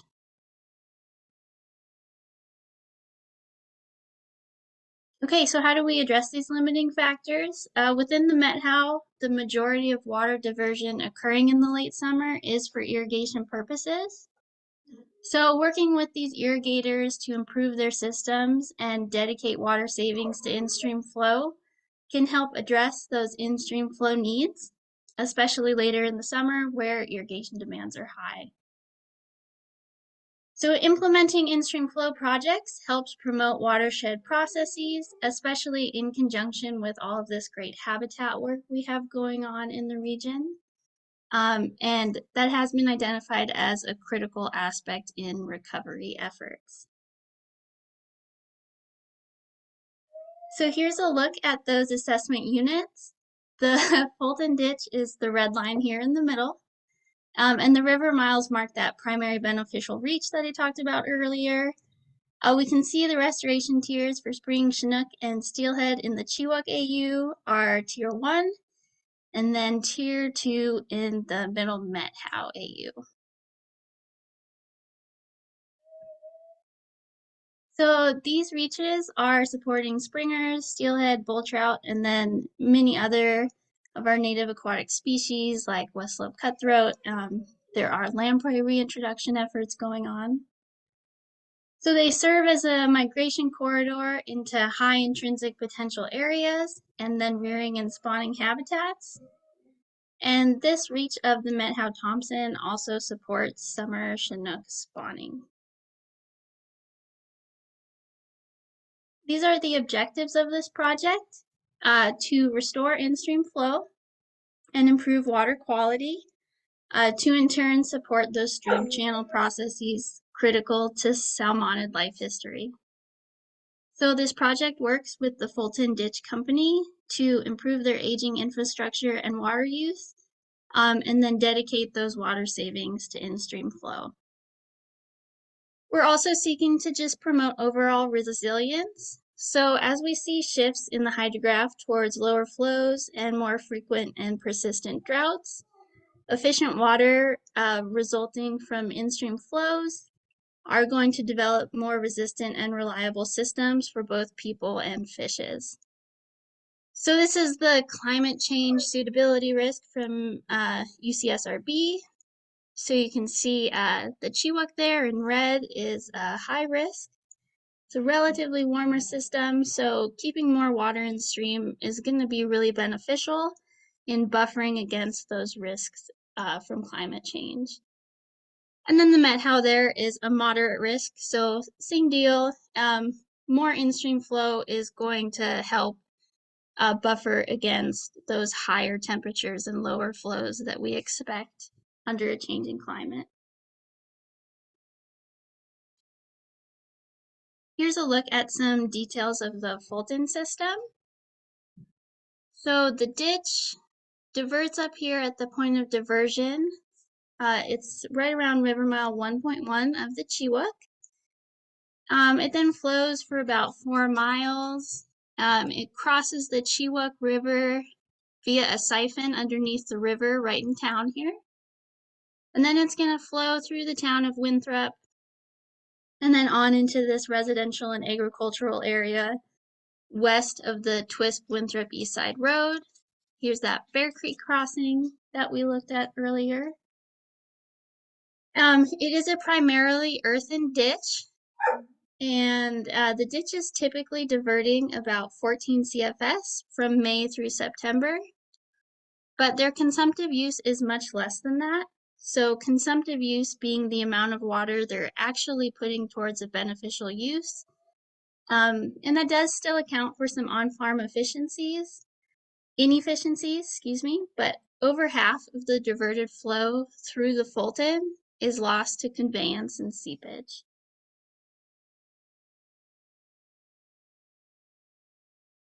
Okay, so to move this project forward and realize those in-stream flow benefits, we're seeking funding for these specific actions for phase 1 of the project. So we want to develop those efficiency alternatives for the ditch system. We'd like to include an initial archaeological survey to inform alternative selection. Have a preferred alternative selection with the ditch company and the other stakeholders involved. And then move towards that preliminary design of the preferred alternative.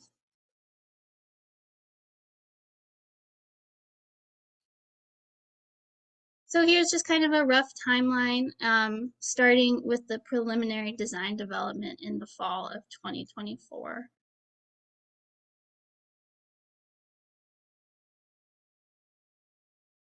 So what are the overall outcomes of this project? With project completion, we would expect to see 5 to 14 CFS of in-stream flow in the lower Chiwok and middle Methow reaches. We're addressing those limiting factors of low summer base flows and high water temperatures within these reaches. And we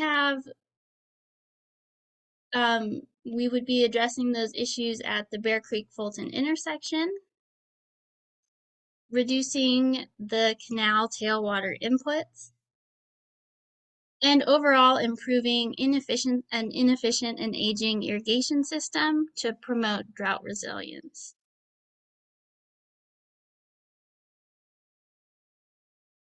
Okay, so in summary, this project is important for restoring in-stream flows in the Met Howe and addressing those limiting factors of low summer base flows and high water temperatures.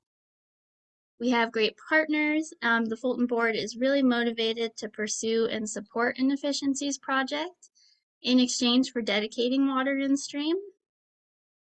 And then finally, projects like these are just really important, especially as we work in these larger systems like the Met Howe, and we incrementally restore flows. As we're working in the community, there's a lot more buy-in and less stigma. And as we see successes, people are more comfortable, irrigators especially, working with fish and water folks. Here's kind of a breakdown of that budget and the total requests that we're asking from the SRF board.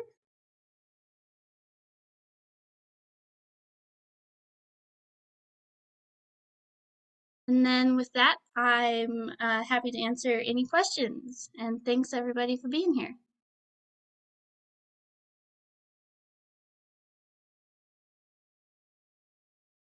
Thanks, Allie. And just for reference, we have about 12 minutes for questions. Brandon, go ahead. Hi, thank you for the good presentation. One question I had is, so it looked like one of your slides said that the total intake at the head gate was 14 CFS. And then I think you said that, you know, we might expect to see between 5 and 14 CFS back in the stream. Did I get that wrong? I'm just confused. I'm wondering how much conserved water we can expect to see back in the stream based on this. And I know you haven't done any of the work, but I thought you had some discussion of that. Yeah, absolutely. No, that's a great question. There has been some seepage assessment done, and there is actually a design that was completed in 2011 for fully piping the system. So that's where that lower value comes from, the 5 CFS. That's the estimated amount of water reduction for just piping the system and keeping with the gravity flow system. Ideally, we'd like to look at an on-demand system, which would at times mean that there's no flow diverted at all. And then, so that's how we get to that higher 15 CFS. Or I'm sorry, 14 CFS. The estimate for 14, 15 CFS is really just their peak water usage. So that's where that sort of range comes into play there. Okay, no, very good. And then the other follow-up I'd have on that is, you know, have your discussions with the Fulton ditch, you know, is the idea that whatever conserved water there is would go back in the stream. They're not looking to hold any in reserve or anything like that, or what kind of discussions have you had with them about what happens with water that is conserved or seen to be conserved? Yeah, exactly. So any water that we can conserve would be put into the Trust Water Rights program. And that's taken some time with the ditch to get to that point. As I said, there was some work back in 2011, and that was kind of the sticking point they ran into. So we're now in that process with the ditch where they're comfortable with putting all of that saved water into the Trust Water Rights program in exchange for helping them out with this efficiencies project. That's great. Yeah, I remember being part of some of those discussions back in 2011, 2012. And yeah, so great. That's a good advancement. Thanks. Yeah, it's a great step. Yep. Thank you. I Chris, can go see ahead. Chris's hand up. Yeah. Thanks. Hi, Allie. Hey. You had mentioned earlier that the low flow was at 64 CFS and the low flow target is for 80 CFS. So if I do my math right, that's a difference of 16 CFS. Mhm. even if you don't divert any water out of the Fulton ditch irrigation or canal, I think you said that was like a 14 CFS diversion rate, that still is shy of the base flow. Is there other users in this reach that would maybe assisting in the reaching this target flow of 80 CFS? And then second of all, kind of what Brandon was alluding to, I think, is meeting with the board to, is there any interest? I don't know how many water users there are on the Fulton ditch, but is there interest in going to a well system and not even have the ditch at all? Yeah, absolutely. So I'll start with your first question. There are quite a few users within this reach. The two major ones would be the Chewat Canal Company and then the Skyline Ditch. And there is work going on right now with the Chewat Canal to improve their system. There are some other smaller users, and we're always on the lookout to work with those smaller diverters. But as far as larger systems go, there is work going on to reduce some of those big diversions. There are 75 shareholders that the Fulton Ditch serves. And that is one of the alternatives we would like to look at, is completely abandoning the surface diversion and going towards a groundwater system or some combination of the two. So that those are alternatives we'd like to look into. And the board has indicated that they are interested in that, and that some of the shareholders would be open to that sort of a alternative. Great. Thank you very much. Appreciate it. Mhm.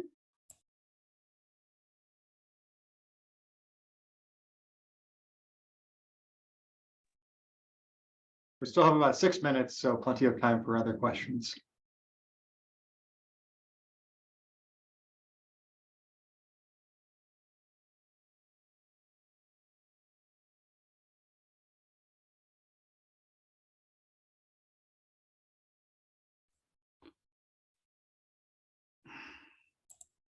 Can I ask a question? Oh, go ahead, Chris.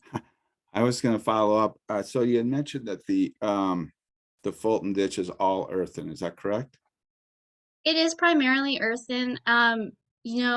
Several of the crossings are culverts. The siphon, is obviously not earthen. And they have tried to line a few sections, just kind of in patchy spots where they have a lot of seepage, and it's all failing any of their lining efforts.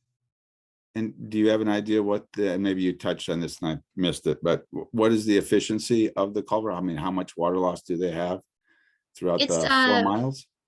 Yeah, it's 4 miles. And BOR did some seepage runs back in that 2011 assessment, and it's a 50% loss.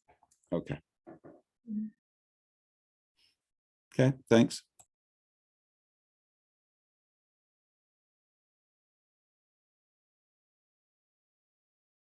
John, go ahead. Hey, Ali, I've always kind of seen her downstream from the diversion before the water heads across the river. There's always been a significant spill, which has always kind of seemed odd to me, but is there an idea of how much that spill actually equates to related to the diversion volume? Because that's Yeah, water that never really enters the system at all. It just it seems like it's diverted, conveyed for a short distance and spilled back into the river. And I'm wondering, is that water part of this equation that is just kind of bypassed for a little ways? Yeah, and is that kind of the waterfall you're talking about there by the footbridge? Yeah, it's right there. It's just Yeah. yep. So I don't know that anyone has actually quantified what that value of water is. I was talking to Greg Knott the other day, and he seems to think it's probably like 2 to 3 CFS. And you're right, they don't have any users on that side of the Chiwak anymore. So all of their shareholders and place of use now falls on that eastern side of the ditch. So those would be, additional water savings if we could implement some sort of project. But essentially, they're diverting that amount so that they can convey it through that current system. Yeah, and I mean, I guess kind of the point I'm making is like that water that's spilled back is not, you're getting it saved for a couple hundred meters. That, like, I don't know, maybe it's a half mile at most or quarter mile from the diversion to the spill. So that's in terms of the river thinking about it, that's not really, those 2 CFS or whatever that is aren't really a savings that you're getting back by the project. That's actually just inherent in the system right now. But bookkeeping wise and water right wise, I guess it counts, but it's, yeah, just kind of an interesting little spot right there. Yeah, I think that's a good point. And, you always have kind of those interesting aspects of a lot of these old ditches. One thing to keep in mind with the way that protection for the water rights work, though, is that dedicating even, that 3 to 5 CFS that's dumped right back into the river not too far from the diversion point, it's still being protected upstream for those in-stream flow benefits. And then our next big diverter really is the MBID Barkley. So we would expect to see those flows protected, legally through the Trust Water Rights Program, which there's quite a bit of benefit there. And then just the act of diverting those 3 to 4 CFS, we're getting quicker warming going into a ditch system, they're slowing it down. And then you're running through some of that, people's backyards and picking up maybe fertilizer and other sort of stuff. And then it's just getting put right back into the river. So there are some kind of secondary benefits to removing that sort of a system.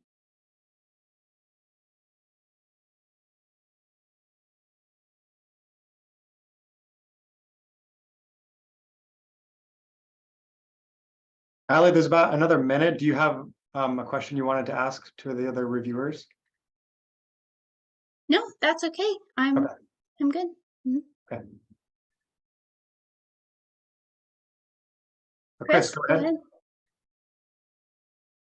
Got one more for you, Allie. So through the review process, you're talking about alternatives analysis and then selecting a preferred alternative. Are you going to incorporate the issue regarding the Bear Creek and diverting the flows in the Bear Creek as part of this alternatives analysis? I mean, we talked a little bit, about, potentially wells or lining the canal, but you got any concepts about addressing the issue on Bear Creek and the water being diverted there? I suppose if you had a pipe that would resolve that issue, but is there a specific, I guess, concepts or thoughts to address what's happening at the Bear Creek intersection with the ditch? Yeah, I think only so specific as you kind of identified, if fully piping the system were the alternative we chose to move forward, that would resolve some of those issues. If we went to something like groundwater sources for the last 2 miles of the ditch or for the entirety of the ditch, we would still have to reclaim a lot of that old infrastructure. And so we'd have the ability to sort of address those issues at Bear Creek while we're reclaiming the old system if we went the groundwater route. Okay, thank you. Great. Well, thank you, Allie. Okay, thanks. All right, folks, I am going to share my screen really quick. We do have a short break here planned. So we will pick up at 11 o'clock with the Mission Creek protection proposal from Mickey Fleming. So we'll break here for about 8 minutes and we'll see everybody here shortly. Okay, I'm sorry. Okay, so go ahead.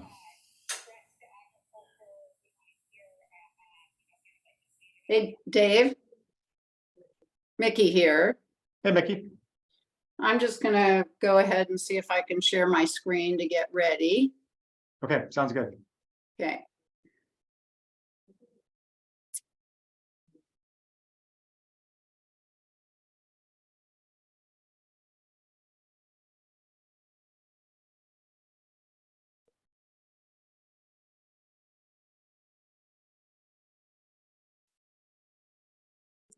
Okay.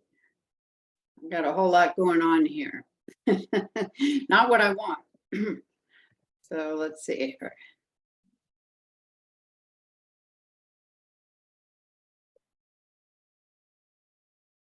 All righty, good morning. This is Mickey Fleming. I'm with the Chelan Douglas Land Trust. I'm the Lands Program Manager. Glad to be back here with you today to present a really exciting project that we have this year. This is something I've pondered about for many years. The question of all our orchards, we love our orchards, but a number of our orchards are extremely close to our salmon-bearing waters.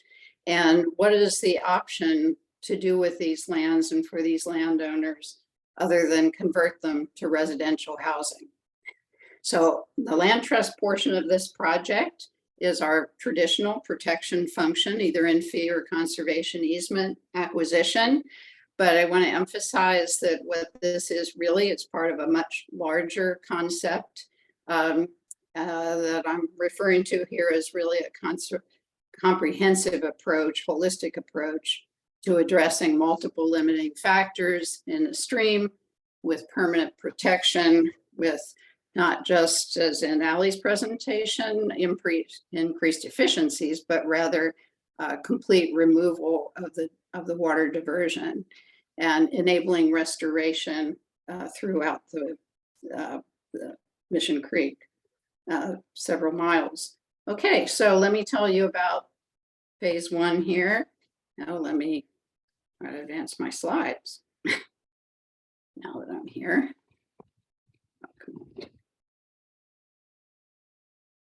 You may be able to just use your arrows on your keypad. Well, that's what I'm attempting to do. There we go. All right, so here we are with Mission Creek. Here, obviously, the creek is flowing from bottom to top here, or south to north towards the Wenatchee River. The big picture of the project is that these landowners, the Miller family, have properties between river miles 4.2 and 6.5. I'm showing here in green the floodplain of Mission Ridge or Mission Creek, which is basically coterminous with where the orchards are. The parcels that are outlined in yellow, and the bottom one is a little more orange yellow. That's the Bear Gulch property. These are all owned by the family. It is not, we're not asking to protect or fund their entire ownership, but rather their ownership along the creek and the floodplain there. In their total ownership, there are over 75 acres of orchards along the creek. The creek is in most cases on both sides of the property. They are willing landowners who are committed to protection and restoration of their properties along the creek.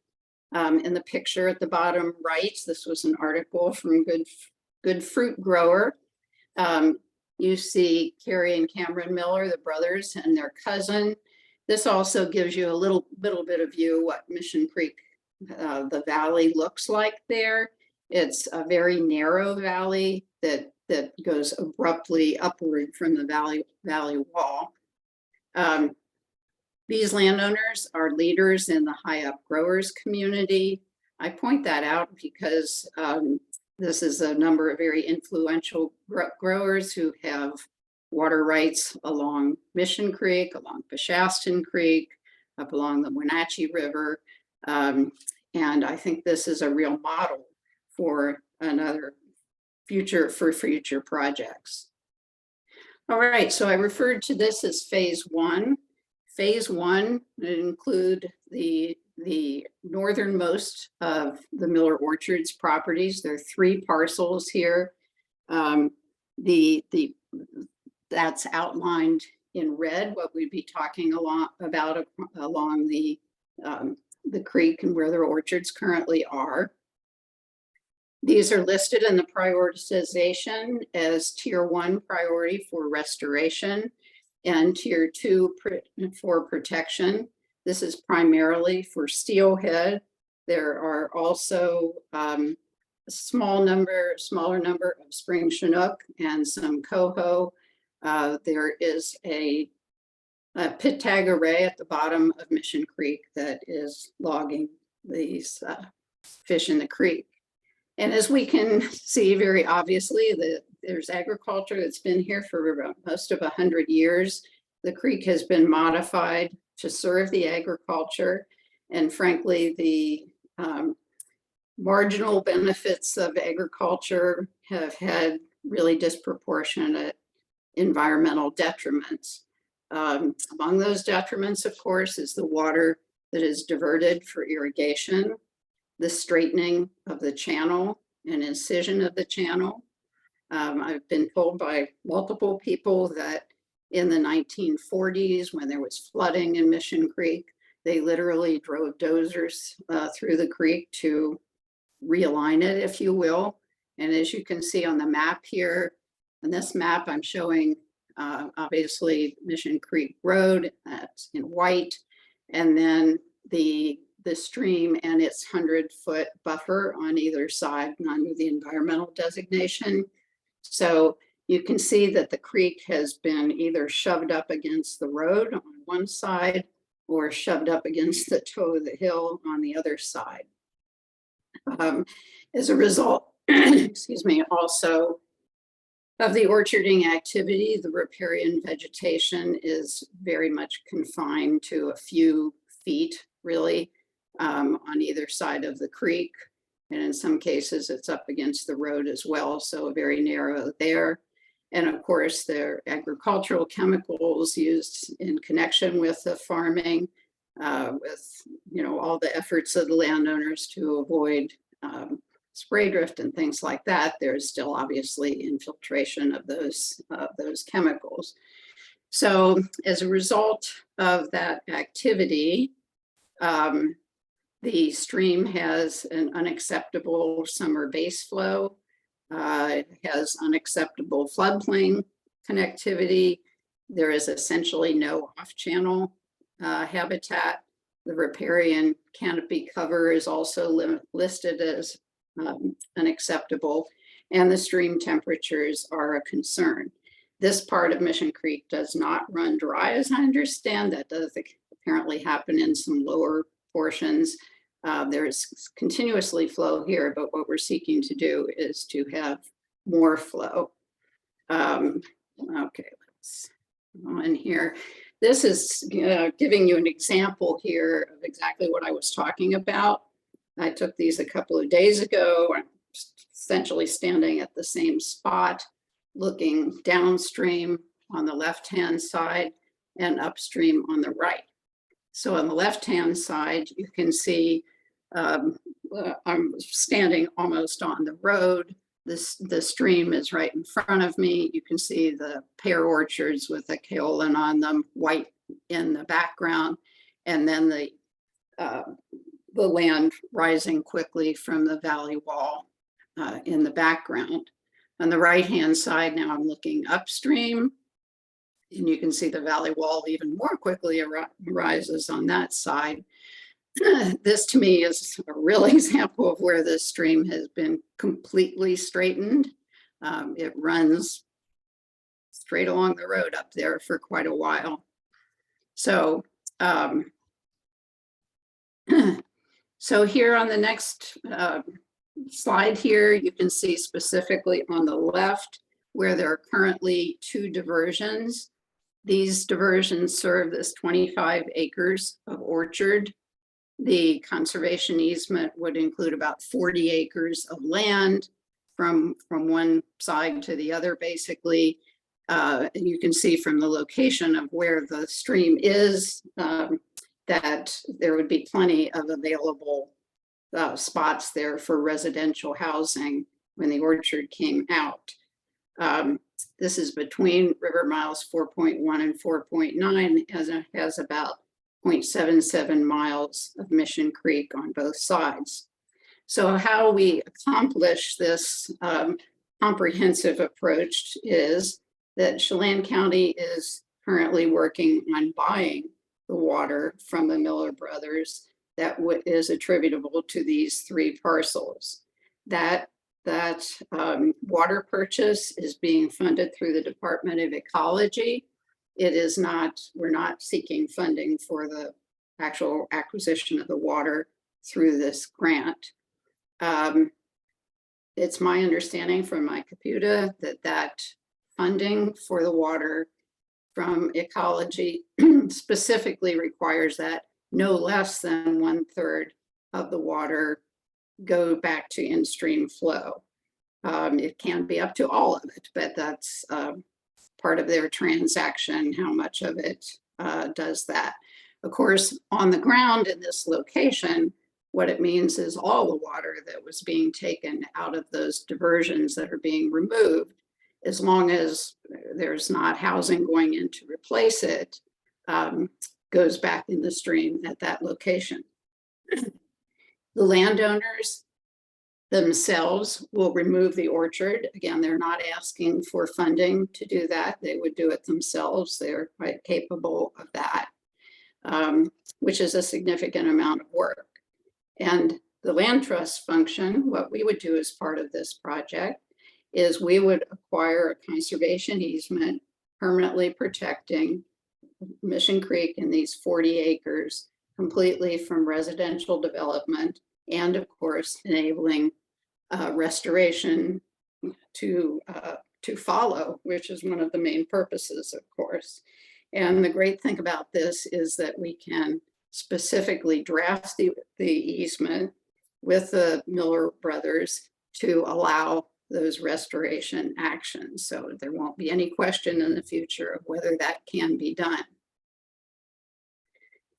So again, according to the prioritization mapping, Mission Creek here is a high priority for spawning, medium priority for fry colonization, and a medium priority for winter rearing. And we can enable those to improve by virtue of restoring the flow, as I've mentioned, by getting that water basically purchased off of this land.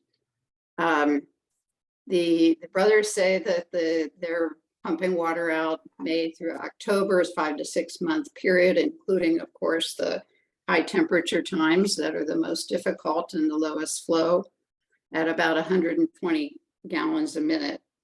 Ours is not the water function. I can't tell you today what that converts to CFS that would be restored in the stream. We're understanding that the water attorney will get that information eventually, but I don't have a conversion for you right now. All of this land is zoned for RR5, meaning a minimum of 5 acre residential lots. So when the orchard comes out, this could very readily be developed for 8 5-acre lots or in clusters allowable under the Chelan County rules up to 16 homes. As we know, you can build in the floodplain. You just have to raise it up a little bit in order to do that. And that, as we saw before, outside of the 100-foot buffer, there is plenty of developable land there. And then possibilities for restoration really abound, and that is a high priority for the landowners. Clearly, there could be opportunities to improve habitat with some off-channel restoration that essentially doesn't exist. And I'm going to show you a picture of an easily viewable one. And riparian vegetation restoration. At the moment, the landowners, are fighting back the natural vegetation all the time. But with the orchard gone, it would be possible to restore the area around the creek and beyond. It's also the possibility of keeping some amount of irrigation temporarily there in order to help get a jump start on that. I know we've spent quite a bit of money in other locations putting in temporary irrigation. And there are also opportunities for water retention and storage, such as the large wood structures that apparently the county is working on some on the upper stretches of Mission Creek, way up high. And Mission Creek goes up to 14 miles or so on the upper forks. So, there's good, let me tell you, there's good snowpack up there and opportunity for cold water, obviously. At the moment, they're actually having Trout Unlimited remove problem beavers, which are really problematic with the orchards, but with the orchards gone, there's the opportunities for water storage through beavers, BDAs, etc.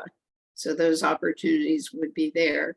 And because of the elevation difference feeding Mission Creek, there are cold water sources there.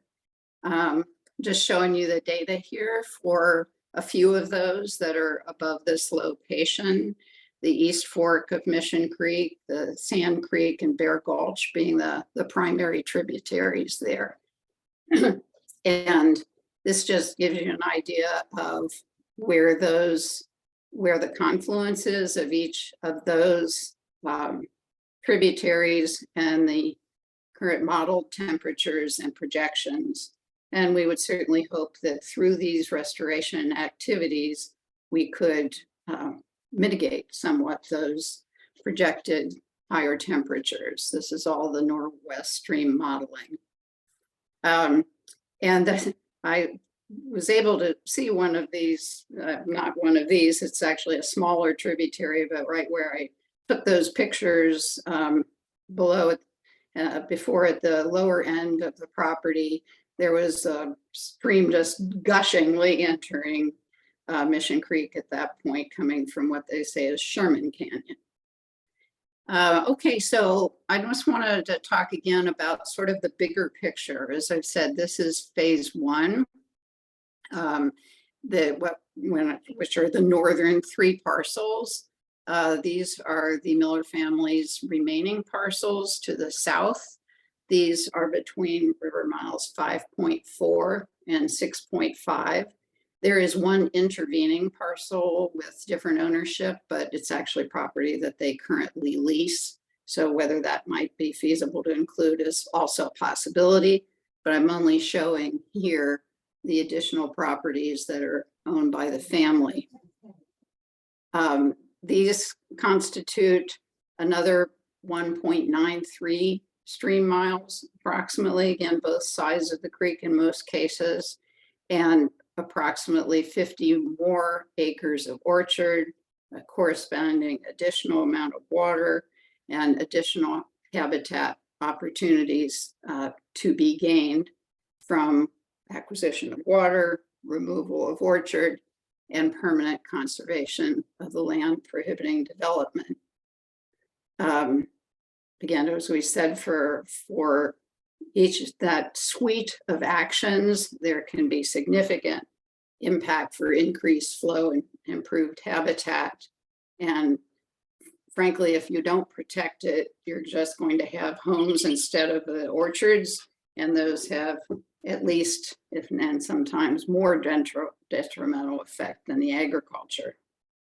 And I also wanted to mention that, I was not able to listen to a lot of the presentations, but a number of the ones you've had in the last 2 days, in fact, involve property that is protected by the land trust.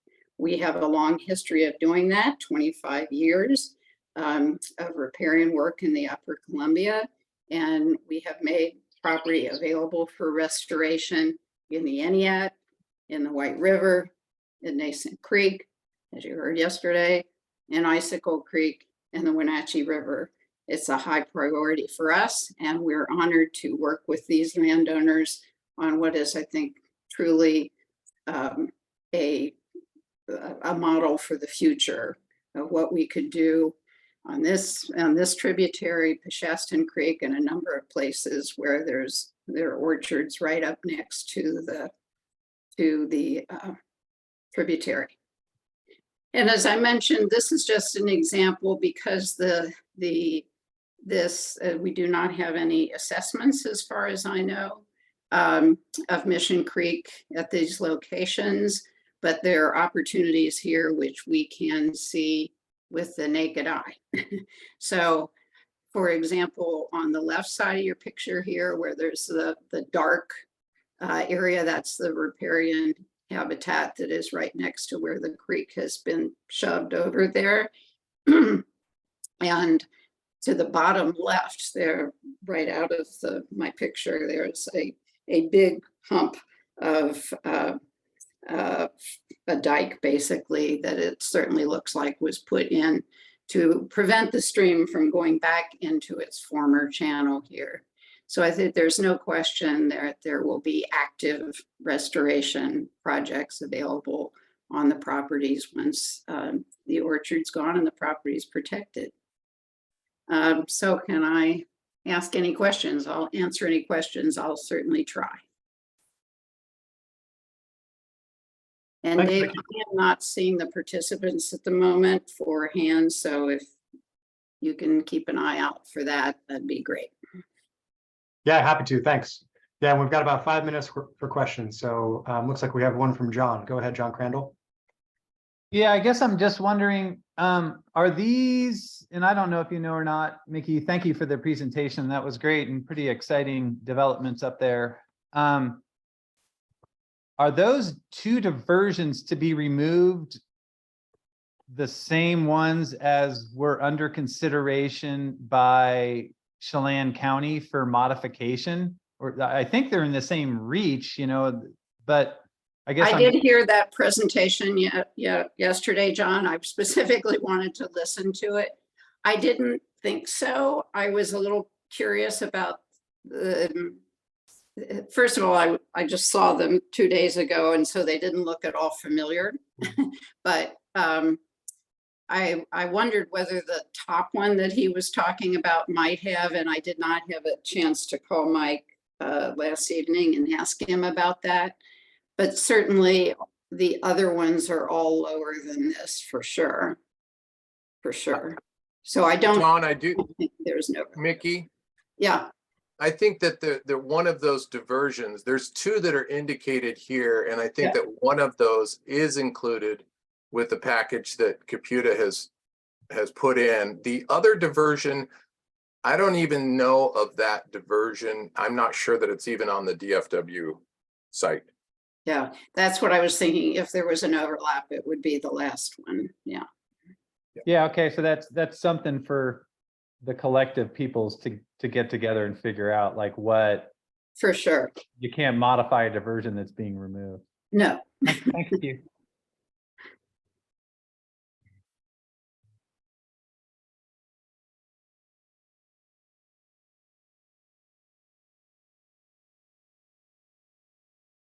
Anybody else?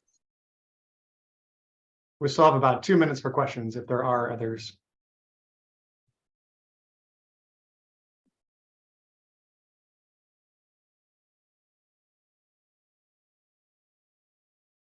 I know you love it so much you don't have any questions, right? Here's one. Tom, go ahead. Thanks, Dave. Thank you, Mickey. This has been very interesting and actually very exciting. And I'm looking at this from having just been through the Restoring Riverscapes NOAA Fisheries seminar. It was several weeks ago, and thinking, what can we do in Mission Creek? It's in size, it's stuck in the ditch, as you described very well. Yeah. What are these landowners willing to consider in terms of, you know, I mean, obviously there's some very specific situations that would allow or preclude stage 0 restoration efforts, but regarding engaging of the floodplain and Yeah. getting the creek out of the ditch, what are they willing to entertain? Well, I think they're willing to entertain a lot of things. I mean, we won't, you know, I can imagine there are not, in this first phase in particular, there are not homes here, you know, in the property that would be protected.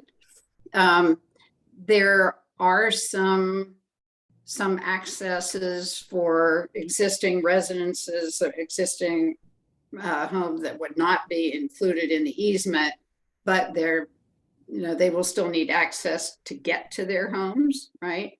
So to the extent that we have that, we'd have to be sure that they can still get there.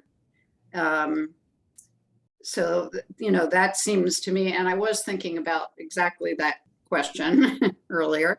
That seems to me to be really the only limitation, that to the extent, you know, that if we're moving that we just have to be sure that they still have access to the toe of the hill on the eastern side there. But there's not a lot of residences. That's part of the point. There are just a couple. Yeah, thank you. So then, can you explain the interest in conservation easement versus a fee title purchase? And Yeah. You know, we talked to the landowners about that, noting that, you know, those are the two tools we have for protection. And we do both of them. You know, we do try to match the tool to the property, but also, of course, to the landowner's interests. As I say, these families have lived here for a long, long time. They have homes there. They have other connected family living there. And so there is sensitivity about the property if it were open to the public, which in a fee situation it would be. That doesn't mean that the land trust would have to make it, you know, a site with a parking lot and trails or anything like that. But, you know, we are required, if we own it in fee, to make it open to the public. This is a corridor because of the Devil's Gulch, very popular trail up at the upper end of Mission Creek that has quite a bit of public access along the road. And that's a very legitimate concern for them of what it would be like to deal with that. Now, I specifically asked them, well, in a conservation easement, we would still really want to be able to have possibilities for scientific study, for school outings, potentially to learn, you know, kids in the creek kind of stuff, but closer to the Kashmir schools here, things like that would be possible, but not to have complete public access, which is not required for conservation easements. So we have talked about those issues, and that is the main consideration. okay, thank you. This is all very interesting and looking forward to seeing what develops here. Thanks. Okay. Steve Fortney, I think we have time for one more. Go ahead. Hi, Mickey. Thanks for the presentation. I was just wondering if you know anything about toxic chemicals that may have been applied in the orchards that may have made its way into the soil, and how, if that's a concern for future restoration actions to reconnect the floodplain where the orchards exist today. That's another topic that has come up in our internal discussions. A couple of members of our own board and lands committee are aware of those issues in other contexts and brought it up with the family. We would definitely need to be looking into that. and seeing what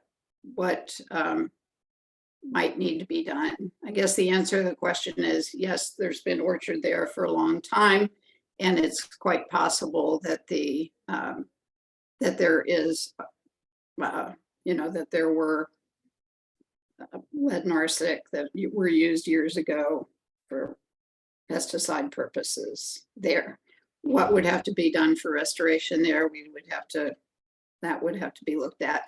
I'm sure this is not the first time this issue's come up, so that's an area for investigation and discussion amongst our partners, who I think probably have run into this one before.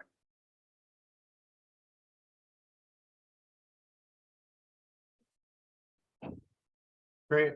Well, thank you, Mickey. Okay, thank you. Have a good lunch break. Yeah, well, and thank you. I realize I think you're getting towards the end of your day, and I know this has been a rigorous process, so thank you for your continued attention. Bye. Yep, thank you. Yeah, and we do have 3 more before lunch, so we'll keep it rolling. Chris Butler is up with the Nason Creek Highway 207 realignment proposal. Chris, you should be able to share your screen whenever you are ready.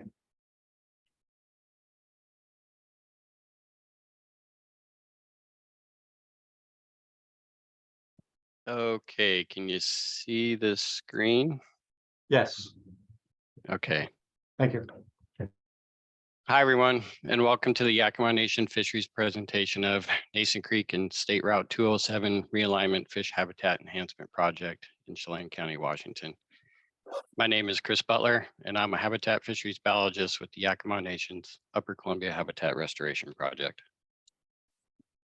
Our goal for today's presentation is to provide information about our project purpose, project need, and desired outcomes by providing you information on a multi-phased approach for this project. This will include our phase 1 discussion for SR 207 roadway realignment and the need for fish habitat restoration in our phase 2 approach. In short, I will be detailing, excuse me, the project history, current roadway stability issues, updated roadway feasibility studies, supplemental alternatives analysis, supporting potential roadway realignment, and habitat restoration between River Mile 3.7 and 4.6. The major goals for this project area is to reduce WashDOT's long-term maintenance issues between SR 207 and Nason Creek interactions, while incorporating in-stream habitat restoration actions that would benefit ESA listed species.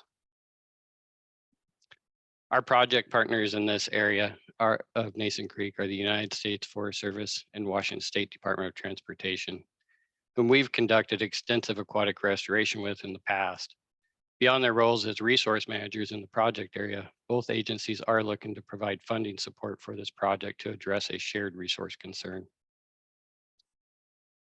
Our project area lies along State Route 207 between Coles Corner and Lake Wenatchee.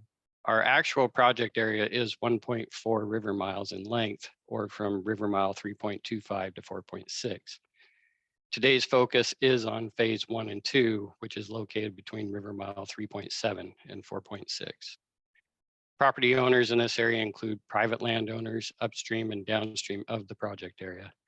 The Nason Ridge Community Forest is on the west side of Nason Creek, and the United States Forest Service is on the east side of Nason Creek.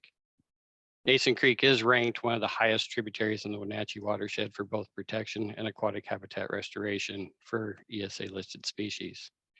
Utilities include Bonneville Power, Chelan County PUD, Sipley Fiber, and T-Mobile.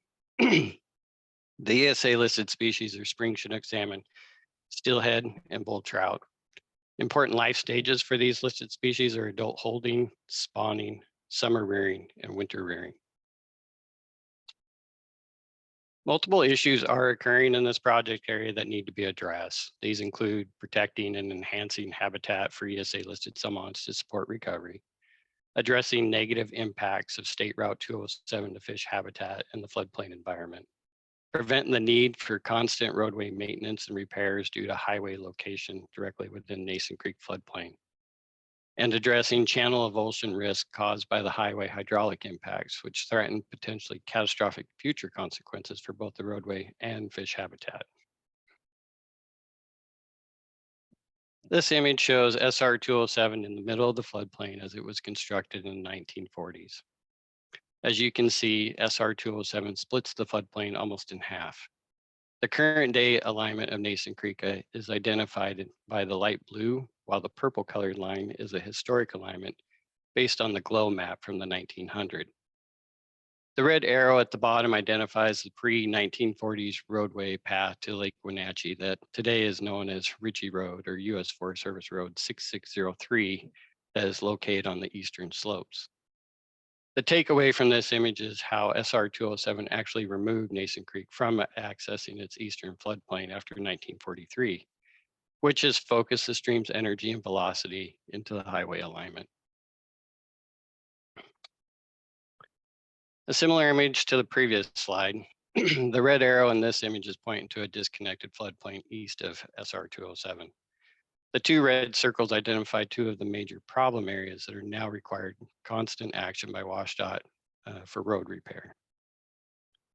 You can see from this image how SR 207 significantly reduces the size of the floodplain for Nason Creek.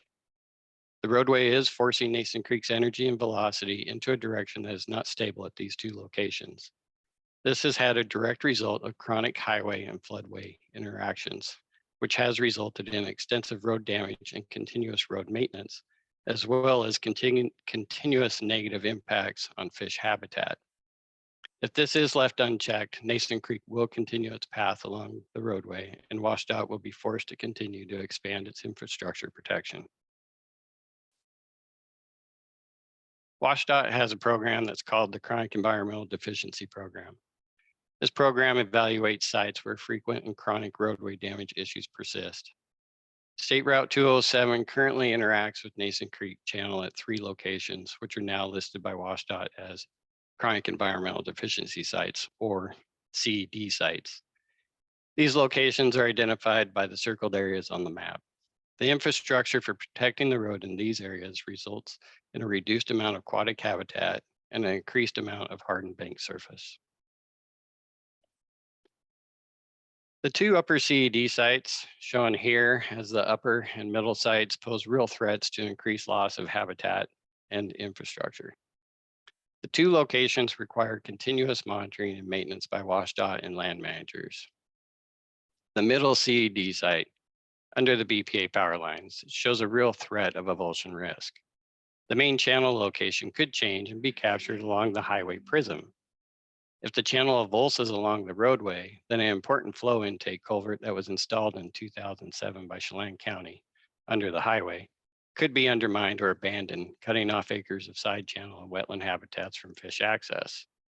In addition, WashDOT would then be forced to further armor the roadway for an additional quarter mile, vastly increasing the length of bank hardening and negative roadway and creek interactions. If the avulsion stays within the main channel to the west, but abandons the existing side channel, then the culvert in the eastern oxbow system will cease to function altogether. Both outcomes greatly reduce aquatic habitat, reduce spawning areas, and impact ESA listed species. The upper CED site represents a good indication of how habitat and the road embankment would look if Nason Creek avulses in the middle area. The flow velocities in the upper CED site have significantly degraded the spawning habitat in this section of Nason Creek, thus impacting the listed ESA species. When we started examining the roadway and habitat issues in this section of Nason Creek in 2018, our starting point was reviewing an extensive amount of guiding documents and assessments that had pre-existed our own work. These documents highlight the impacts that Nason Creek has received over the last century, while at the same time, they provide a key insight on the best opportunities to improve habitat for recovering salmon and steelhead.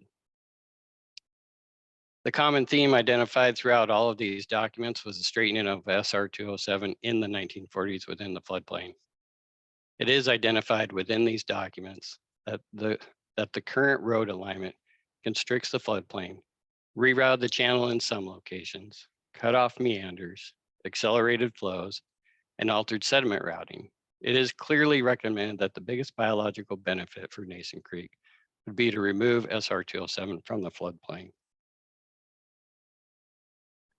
In 2011 and 2012, Chelan County's Natural Resource Department looked at removing SR 207 from the floodplain in the same project area. At that time, 6 different roadway alignments were examined. Each color shown here represents a different road alignment alternative from 2012. For the most part, each potential alignment decreased the length of SR 207 in the floodplain. Some of the alignments had significant impacts to the floodplain, and most alignments had direct impacts to private property. Some of these longer road realignments also required mitigation for avalanche and slide areas. Additionally, at that time, Chelan County also looked at the use of a causeway, bridges, partial reconnections by the use of culverts, engineered log structures, and a no action alternative. These alternatives each proved to have low benefit or proved infeasible in addressing the primary resource issues, or the project costs were too high. In 2012, Chelan County, the United States Forest Service, WashDOT, and the Yakima Nation Fisheries all reported that the best alternative for long-term sustainability was to remove the road from the floodplain. However, funding for such a project was unattainable due to extremely high estimated project costs. When we began our partnership with WashDOT in 2018 to address the existing CED sites, we began by developing restoration concepts that left the current SR 207 alignment in place. That's the bottom right picture on the slide. We pursued this direction because our updated analysis showed that the project arguments remain the same as they did 12 years ago for all of the previous alternatives identified. However, in December of 2020, our program came up with a new idea of a partial road removal that had not been previously considered. This new roadway concept reroutes a small portion of SR 207 around the eastern floodplain near the 2 upper CED sites, and then brings that roadway alignment back into its current alignment under the BPA power lines. We were encouraged by the potential of this roadway alignment concept because it seemed that this alignment could significantly eliminate the worst 2 CED sites, regain floodplain access on some of the most constricted portions of Nason Creek, reconnect priority side channel habitats for fish rearing, avoid causing project impacts on adjacent private lands, and keep the project costs limited to feasible amounts due to being a much shorter reroute than the 2012 alternative. In January of 2021, this road realignment concept was presented to our project partners, and we all agreed that this is probably something we should consider. In the summer of 2021, our program developed a feasibility analysis for this particular roadway alignment. That's the area highlighted in yellow in the picture below. This study was awarded to an engineering firm out of Wenatchee called RTT. When we initiated our feasibility assessment, we had set several goals. We wanted to ensure SR 207 maintains an efficient and safe traffic flow. We wanted to minimize impacts of SR 207 to Nason Creek in critical areas. We wanted to decrease ongoing flooding impacts and damage to SR 207. We wanted to avoid impacting private lands and minimize earthwork and impacts to the U.S. Forest Service land. With the goals in mind, RTT created 3 separate road realignment options on Forest Service property that meet the American Association of State Highway and Transportation Office requirements. Each alternative corresponded to a potential speed limit, in this case, 35, 45, and 55. The cost between the alternative speed limits varies from $7 million to $11.5 million. Despite the cost differences, all 3 options appear to be feasible based on the goals and parameters set within the study. The speed limit actually controls roadway design. What I mean by this is, for example, the horizontal curve radius, elevation differences, vertical curves, and sight distance of travel. You see, as you increase your speed, your vertical curves and sight distance increases, as does the cost. Obviously, all the proposed concepts provided would remove SR 207 and Nason Creek interactions altogether, but more importantly, WashDOT's upper and middle CED sites. Removing SR 207 will allow Nason Creek the opportunity to reestablish a connection with 12.9 acres of disconnected floodplain, and remnant side channel habitats. Based on the positive outcome of the roadway feasibility assessment, we started discussing the new potential roadway alignment with the salmon recovery community and with the Chelan County Commissioners to begin outreaching about this project concept. Based on the feedback from our partners, we decided to reanalyze the 2012 Chelan County Natural Resource Department alternatives analysis with the new Yakima Nation roadway alignment included as an alternative. This created the supplemental alternatives analysis document. This document reevaluates the cost and specs that are associated with each alternative and helps to document and determine the best action to put forward to solve the many issues occurring in this project area. The supplemental alternatives analysis matrix table provides a quick visual summary for the outcomes of the 2022 supplemental alternatives analysis document. As was done in 2012, the now 12 project alternatives were each examined to understand their relative performance in the project criteria, such as roadway safety, constructability, maintenance costs, geological hazards, overall project costs, sensitive areas of impact, and landowner willingness. Each alternative was assigned an outcome ranking for each criteria considered, with the 4 potential outcome rankings defined as green exceeds the objective, yellow adequately meets the objective, orange only partially meets the objective, and red does not meet the objective. When summarized, you can see the outcome of each criteria as an occurrence. As with this table on this slide, it becomes easy to visualize the relative performance of each alternative in meeting all of the project and all of the project objective goals. For review, the photo provided here incorporates the Yakima Nation Fisheries Road Alignment concept with the 6 previous alternative alignments from 2012, In this case, alternatives 1 through 7 move the roadway from Nason Creek. Alternatives 1 through 6 look at moving most of the entire roadway out of the floodplain, and alternative 7 looks to remove only a portion of the roadway out of the floodplain. Chris, The you're recommendation. you're about 9.5 minutes. Thanks. The recommendation of the supplemental alternatives analysis is alternative 7, the Yakima Nation road realignment option. This option has a significantly more criteria meeting or exceeding the project objectives compared to all other alternatives. Based on this output, the Yakima Nation, WSDOT, and the United States Forest Service are recommending further work to be conducted regarding alternative 7. This option will eliminate 2 CED sites, remove extensive hardened infrastructure from the aquatic environment, allow Nason Creek full access to 13 acres of historic floodplain, and will restore a more natural physical habitat condition that better supports fish survival and production.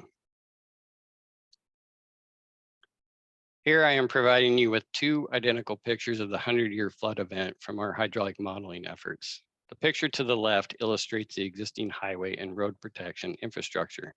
The CED sites are circled in red. The roadway in this photo increases river energy, decreases spawning, decreases vegetation cover, decreases stream bank roughness and complexity, introduces roadway contaminants from rainfall runoff and snow removal, and prohibits fish access to the floodplain habitat such as side channels and wetlands where productive off-channel marine habitat exists. If the road concept is implemented, the picture on the right, the project will increase the active floodplain size and level of connectivity, create channel length, and allow for the development of new channel meanders. Floodwater attenuation sediment storage capacity will increase, as will riparian vegetation cover over the fish-bearing waters. The amount of diverse complex stream habitat will be significantly increased. By removing this roadway, all of the benefits of habitat restoration should be significantly increased for Nason Creek. Nason Creek will have the capacity to support more marine juvenile summons and more adult holding and spawning due to the increase in habitat availability, habitat quality, thus moving the needle to recovery for our listed ESA species.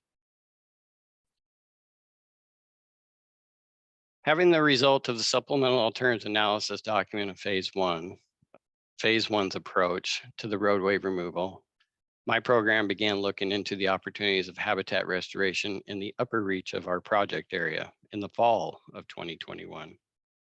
Phase two of this project seeks to further improve habitat conditions for ESA listed species by providing techniques such as our list of options listed to the left. The abandonment of the roadway in this area of Nason Creek will allow for reestablishing the floodplain elevations and floodplain side channel continuity. Opportunities exist to excavate portions of the roadway deeper than the adjacent floodplain to create a side channel and wetland areas for complexity, which will improve groundwater storage and hyperrake function. Risk of avulsion along the road removal corridor can be reduced through selective grading and dense placement of floodplain roughness and stability with the use of large wood placement.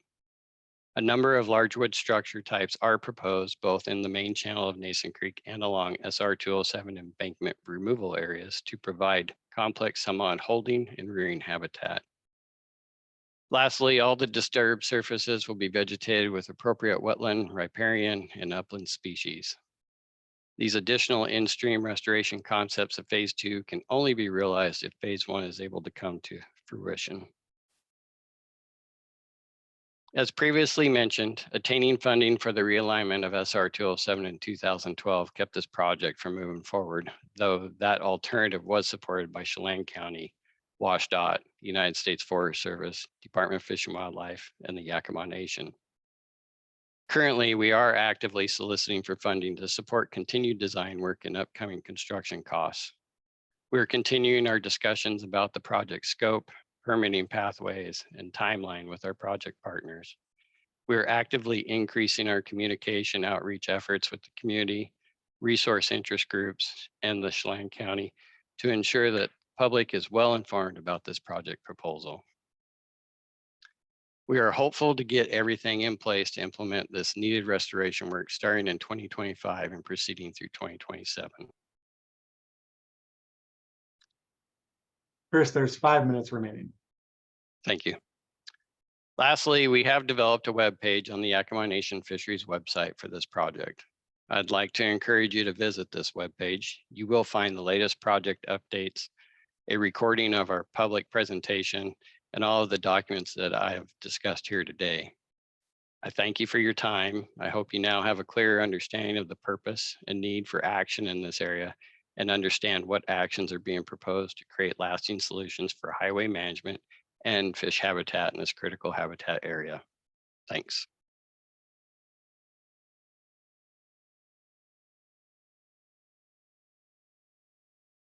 Thanks, Chris.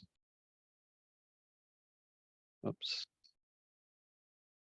Any questions?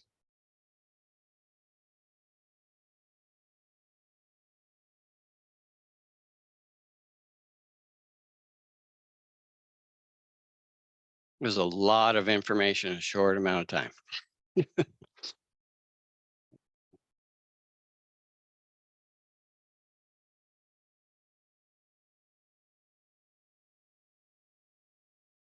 Steve. Hi, Chris. Yeah, thanks for the presentation. Just wanted to clarify exactly what you're proposing here with this particular project. So we have a two-phase project, and we are proposing to remove the road as phase one in 2025. And then phase two incorporates habitat restoration, both in the main stem and where the old road removal would be in 2026. And you're seeking funding from the SRF board for design of each of those phases? Design and construction. Yeah. Okay, so wait, phase one. I guess I should and let me phase two, or I'm sorry. Let me clarify on that question. From 30% to 100%, we're already contracted out for the permit level designs. for both phases, or just phase one? Just phase one. Okay.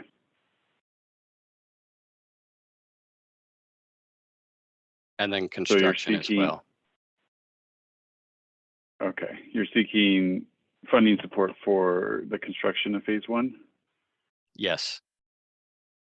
Okay. And then the design of phase two, is that correct? Phase 2 is also already under contract for 30%.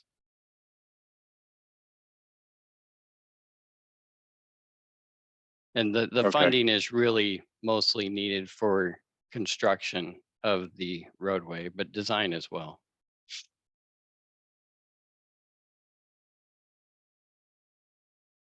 Okay.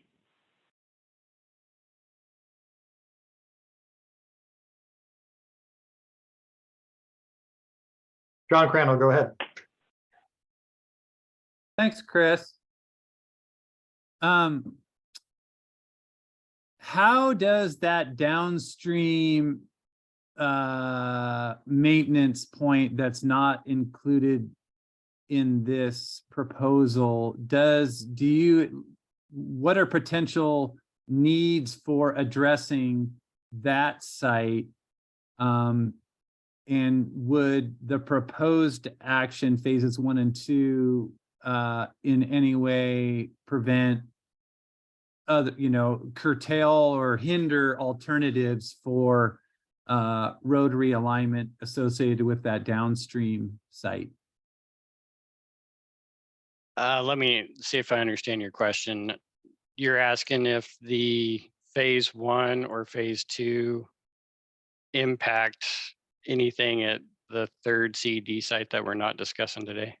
Well, I guess what it would work upstream in any way constrain the options you have, because you still have another deficiency site that I'm assuming at some point folks will want to treat, because it's a deficiency site like these upstream too. So, does putting the road there and not getting all the way out of the floodplain beyond downstream of that third site, would that curtail any work down in that area? By doing this and putting the resources here rather than getting rid of all 3 of them in one fell swoop. Yeah. So the third CED site is not as critical as these first 2, first of all. It is a CED site, but its actions or potentials of avulsion and damage to the roadway are not as critical as they are at these 2 locations. The idea is if we know that we are removing the roadway and taking it out of the floodplain, then we can model those efforts for going downstream. That's why that section is being taken care of in 2027. We will address this site. We do have concepts for this site, but we don't know exactly what we're doing yet upstream of that. And we need to figure out what we're doing upstream first before we can model that.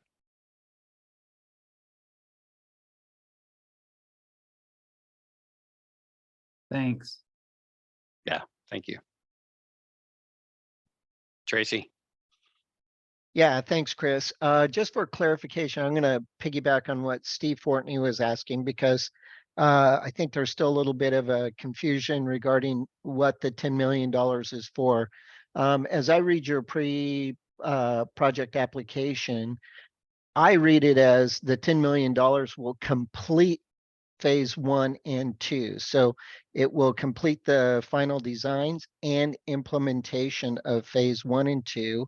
And then later, it looks like you were going to ask for funding for phase 3. Is that correct? Correct. Yeah, I might have misunderstood his question. I apologize about that. Yes, the full 10 million covers phase 1 and 2. Okay, thank you.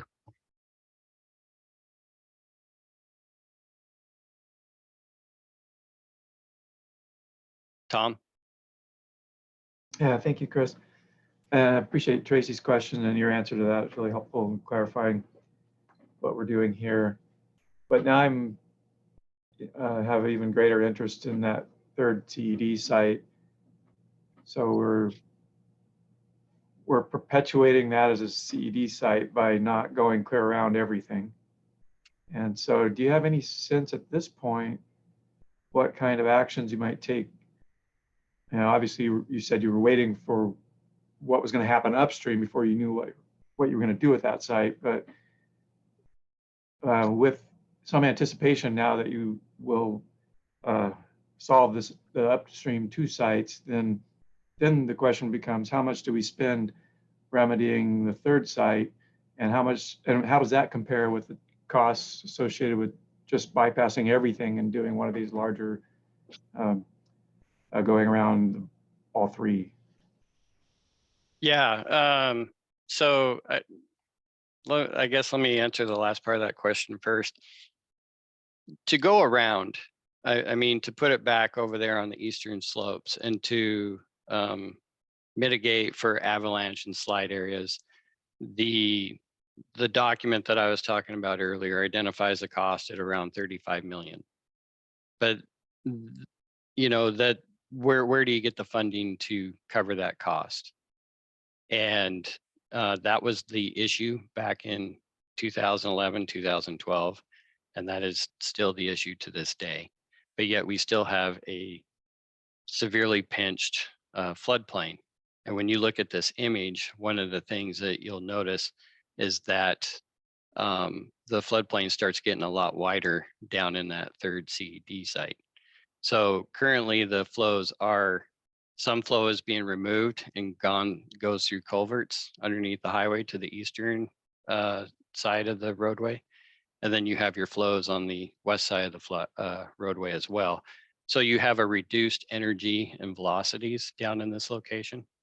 So that's why I was trying to say is that this site is a critical site, but it's not as critical as the other 2. It has been identified, but the real issues are with those first 2 locations. Not to say this doesn't have issues. I'm just saying that they're not as elevated as the first 2. And our floodplain is wider at this location. So the idea would be to push back on it with wood and remove that from coming towards the roadway any further. But again, we can't necessarily say we're going to exactly do that until we know what we're doing upstream of that, so we can model everything correctly. All right, yeah, that makes sense. I appreciate the additional input on that. It's really helpful, and I see what you're talking about.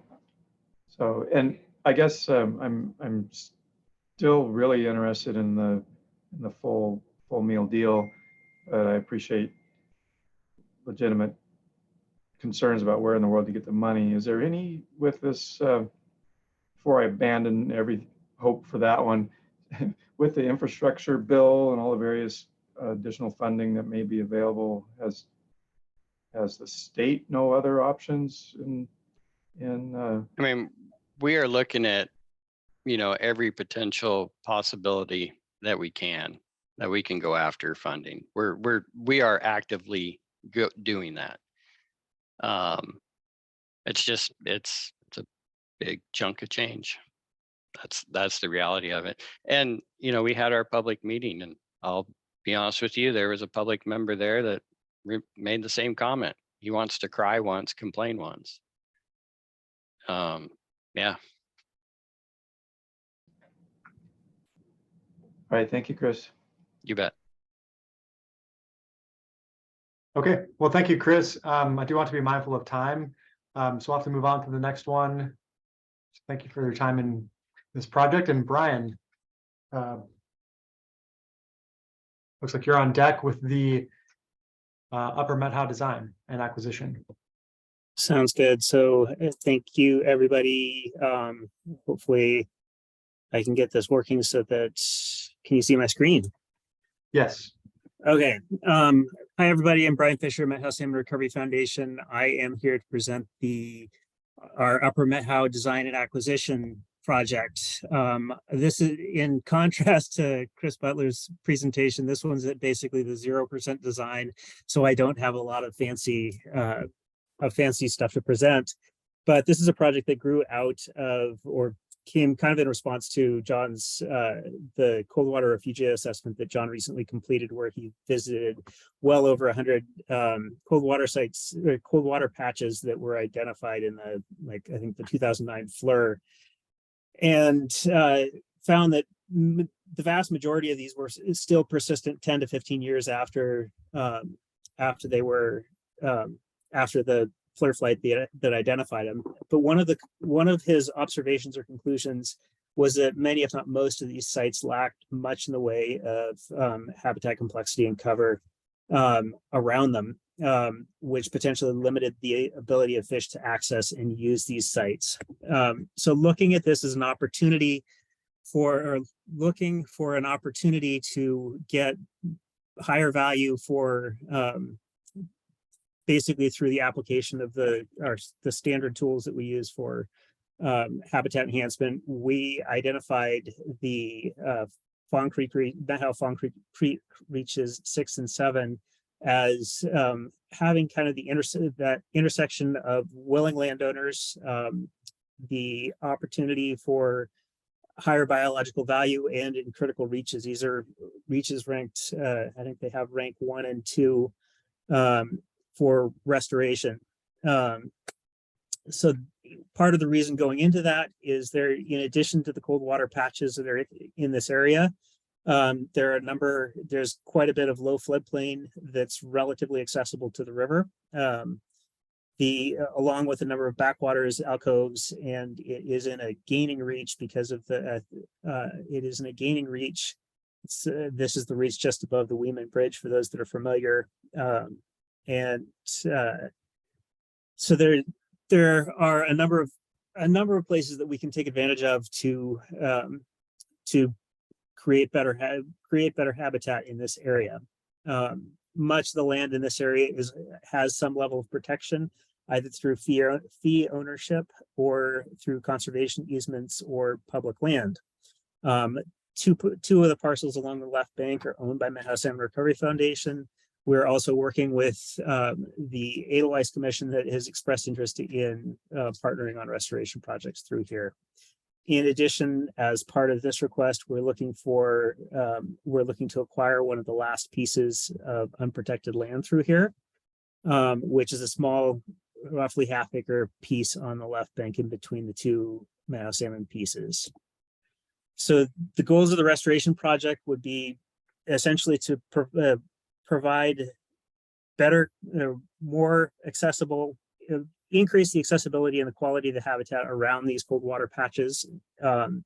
The project would likely look at like adding wood structures that are designed to basically either just provide habitat in and around that cold water, and also to try to enhance the residence time of the water or slow down water flowing through the patches to reduce mixing and potentially expand the amount of accessible habitat that way. The other portion is the proposed acquisition. This is a roughly half-acre piece that is currently listed for sale by Wilco Real Estate Company. This is one of those companies that mails you offers to buy your house for pennies on the dollar and turn around and sell it for more.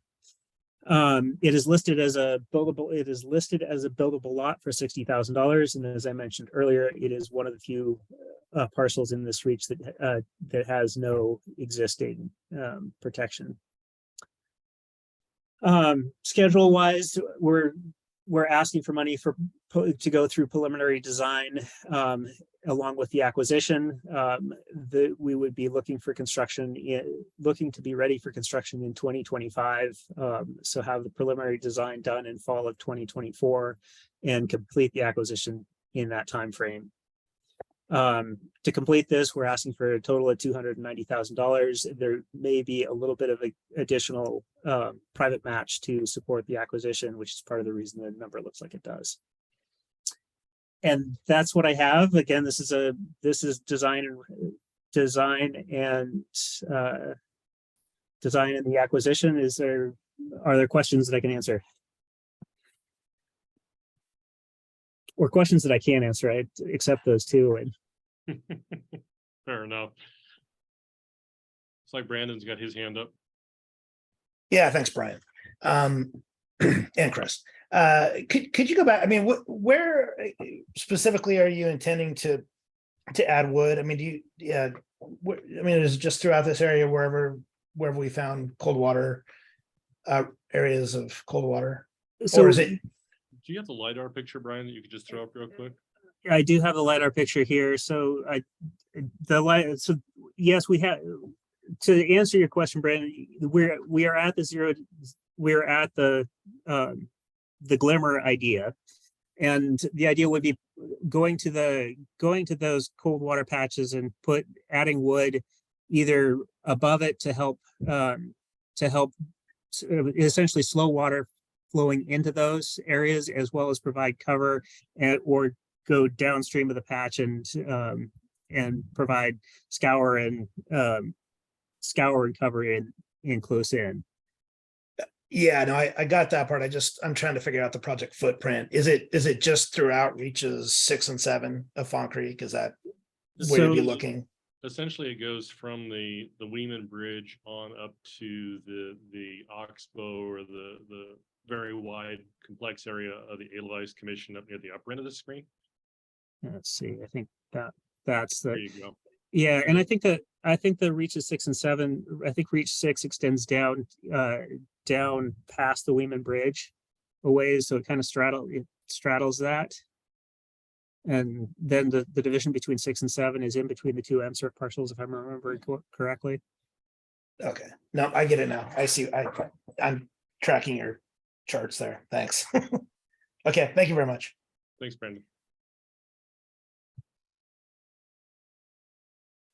And I think just to build on one thing that Brian said, with the interest of the Edelweiss Homeowners Commission and the Orange properties, the properties on the opposite side of the river, which are protected under Methow Conservancy easements, and then the Methow salmon ownership, we have a very long reach of fully protected property, with the exception of that one polygon that is owned by Wilco. So we have very good support from the board of directors of the Edelweiss Association. We've had good support meeting with the staff at the Methow Conservancy. So at least we can check the box that has been a constant limitation on projects in this area, which is landowner willingness.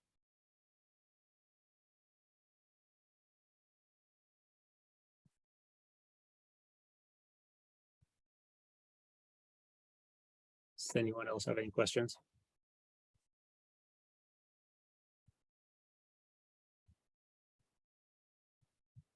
Nice and easy. Dave gets to make up a little bit of time. I won't complain. Thanks.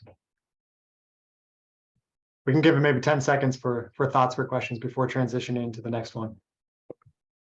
Well, the last thing I would say is that go back to the budget, Brian. We identified tributary as the acquisition funding for the site. And that's something we're a portion of the acquisition because of the match requirements through RCO. So if we should make a separate presentation from tributary following the SURF board process, happy to do that. If any of the tributary members could shoot some comments in and prep for that, we'll get that on the calendar.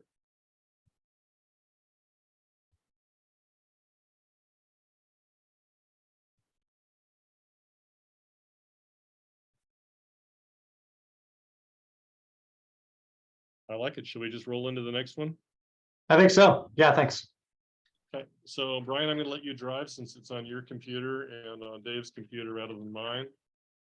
For folks who know the Methow, this is between River Mile 2 and River Mile 3 in the Reach C2A of the Reach assessment that was completed in 2010. This is an opportunity brought to us by a landowner who we've done a lot of work with in the past. So this is, as Brian said, it's also in the glimmer stage. Go ahead and shoot to the next one. This ties in well with other protected properties that are either owned by or with conservation easements held by Washington Fish and Wildlife. A lot of folks will recognize the upper Reach as the Burns Garrity property. It's also adjacent to an Madhouse salmon property. You get into a WDFW ownership, and then you have private ownership with an easement, the O'Keefe family. The area at the bottom of the screen, the strange shape one, is what we're proposing. This is with the Yaki family. And we're looking at all of the property essentially from the development benches down to the river. Their description includes the river to the extent that Washington DNR has not formally or has formally addressed Soul lands. We would be working with DNR to an extent. Go ahead and go to the next slide if you would, Brian.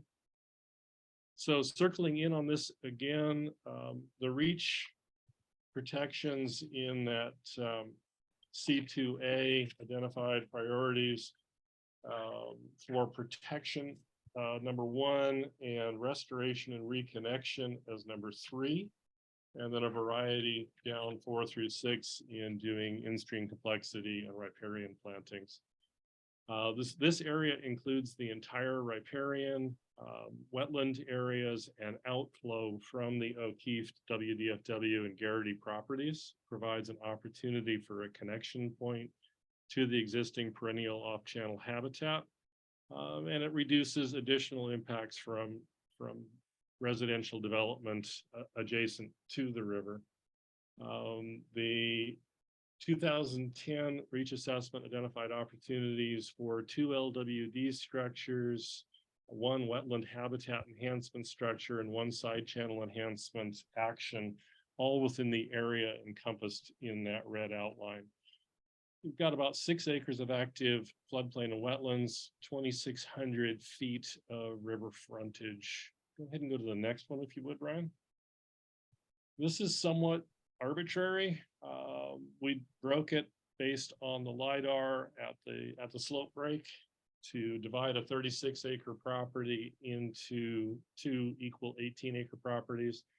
There's an existing home site on the 18-acre uplands. They're proposing to use a water right to create a second home site. This would retire that second home site, and using sort of the limitations of acquisitions for restoration, we're using the highest and best value, and the value of this acquisition is based on the reduction of ability of the landowner to subdivide the property.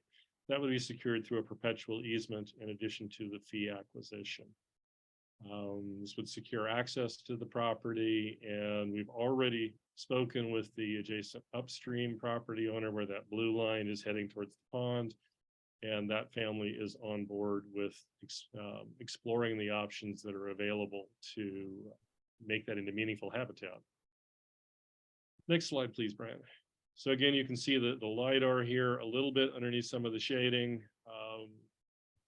Not a whole lot added here other than you can see that the yellow line dividing the upland and the lowland property is pretty well based on that slope failure. In the middle of this, between where it says 18 acres and 18 acres is the next slide, Brian. You can see we've got an eroding, failing hill slope that's going into the Chewick River. The reach assessment indicates that will likely continue as the river continues lateral migration into an area that provides absolutely precious little habitat value. That's the area that the earlier reach assessment identified for wood structures. If you follow it around the corner upstream, you can see a stump. That's an area where an existing high water connection backs up into the O'Keefe property, but disconnects at low water. Go ahead to the next slide, if you would, Brian. Moving upstream, you can see a little more of the complexity. That entire upper inside bend with the multiple channels is within this ownership. The alcovey high flow channel right in front of the 3 pine trees is within the ownership. These are the areas in the reach assessment that were identified for wetland habitat enhancement and side channel enhancement activities.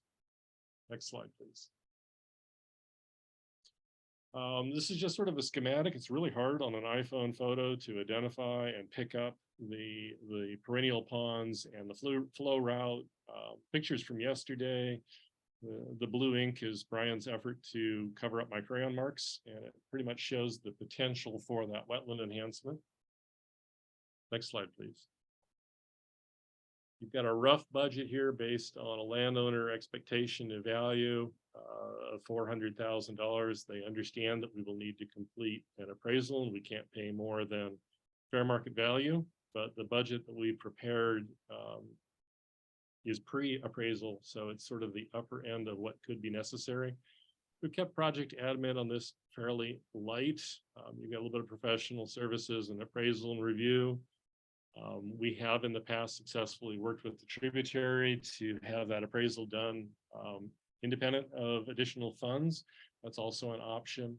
But we tried to put a full boat request in so that people could see if it came in at the full value that the landowner believes. We're looking at a $462,000 project for what was that, Brian? 2,800 feet of shoreline and 6 acres of floodplain and wetlands. Is that our last slide, Brian? I think so. Okay. Love to throw some questions out. The only other comment I would make is that we are moving forward. The kickoff meeting was this week to start on updating the reach assessment. So the opportunity of this project might have come a few months before I would have liked, but I think that it was a strong reach assessment in 2010, and I don't see significant changes in the landscape that would change the value of the priorities that were identified in that 2010 reach assessment for this particular property.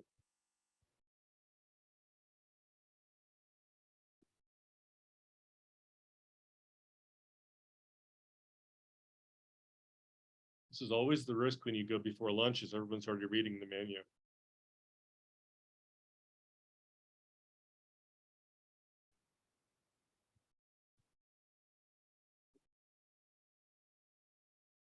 We do have lots of time, so any questions, we can take a moment to let people ponder. Tom Keeler, go ahead.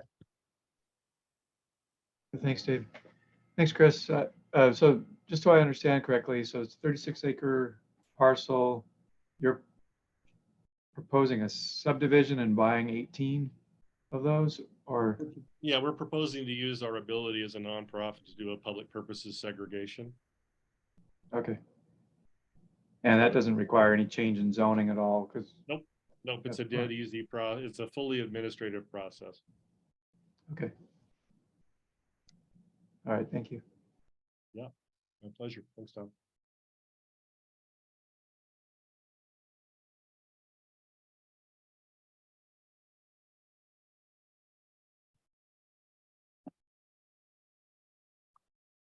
So Tracy's got something in the chat. Is that relative to this?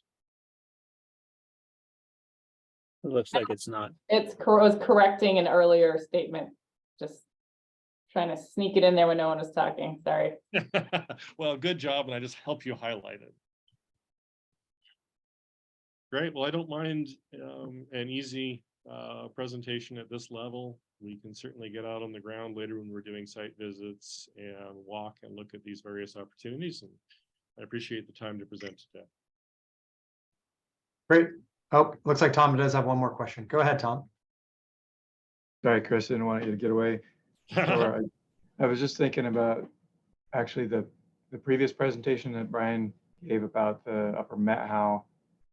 And since we're scoring this both as a protection and as a design, I was just realizing I think I need a little more information about that parcel, the Wilco parcel.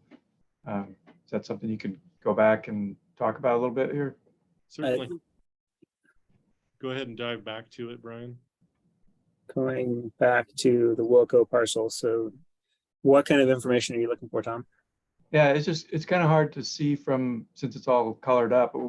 What is the habitat there? What is the yeah, I've walked this property, I don't know how many times over the last 17, 18 years that we've owned the downstream piece.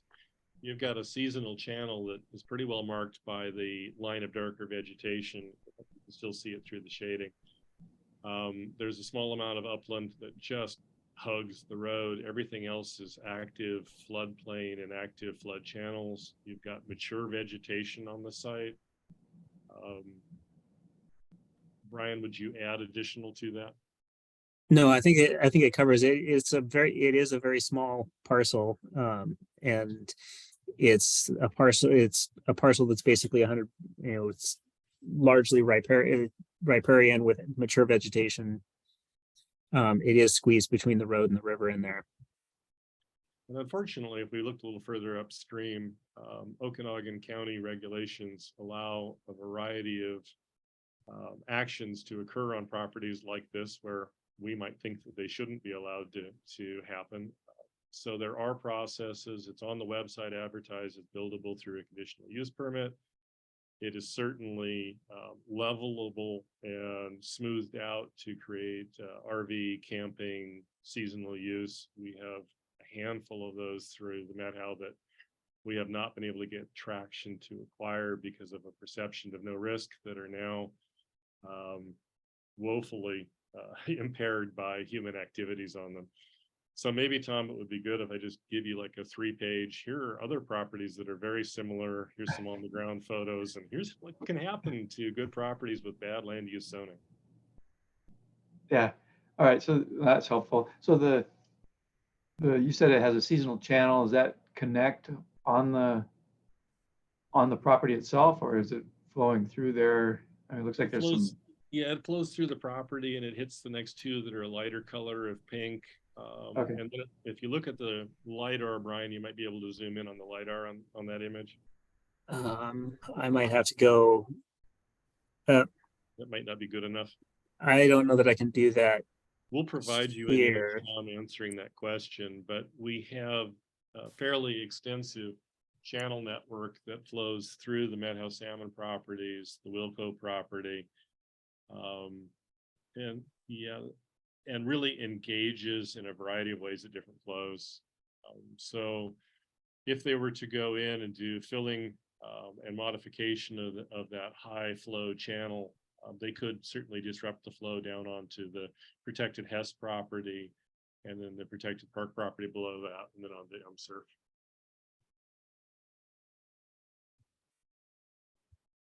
Okay, so what Brian's showing is that's a driveway going down to the property, or? I believe that's a driveway going down to the next parcel. Yeah. And I think the inlet to the channel that Chris was talking about is right in here.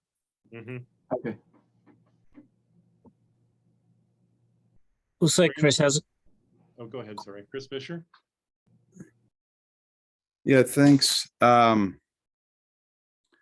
Is there any thought to do anything on that property in channel that would encourage the river to maybe redirect the flow a little bit to get away from the road? Or is that too small a parcel to do such an endeavor? Well, the nice thing is if we have property above it under the control of the project and property below, we could do a strategic placement and analysis in this design of exactly that feature.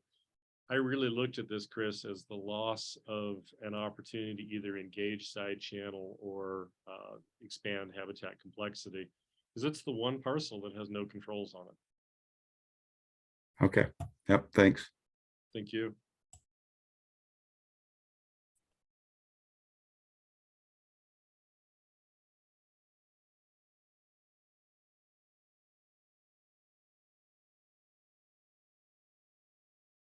Any other questions?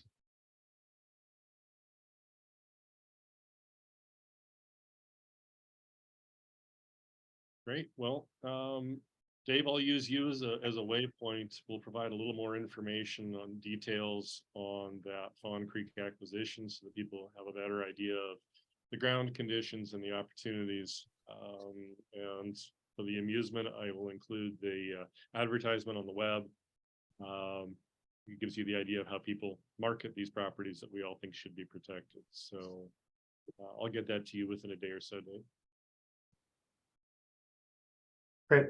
Thanks, Chris, and thanks, Brian. Thank you.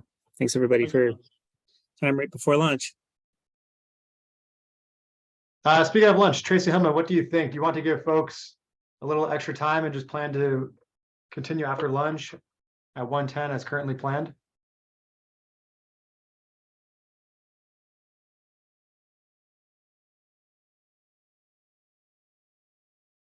That sounds like a great plan.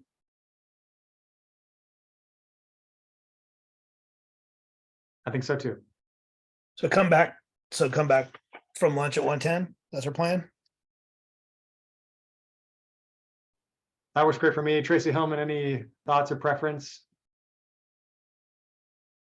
And we're on a new Zoom call, correct? So this one will end whenever we get off right now and we'll hit the other one. Correct, yeah.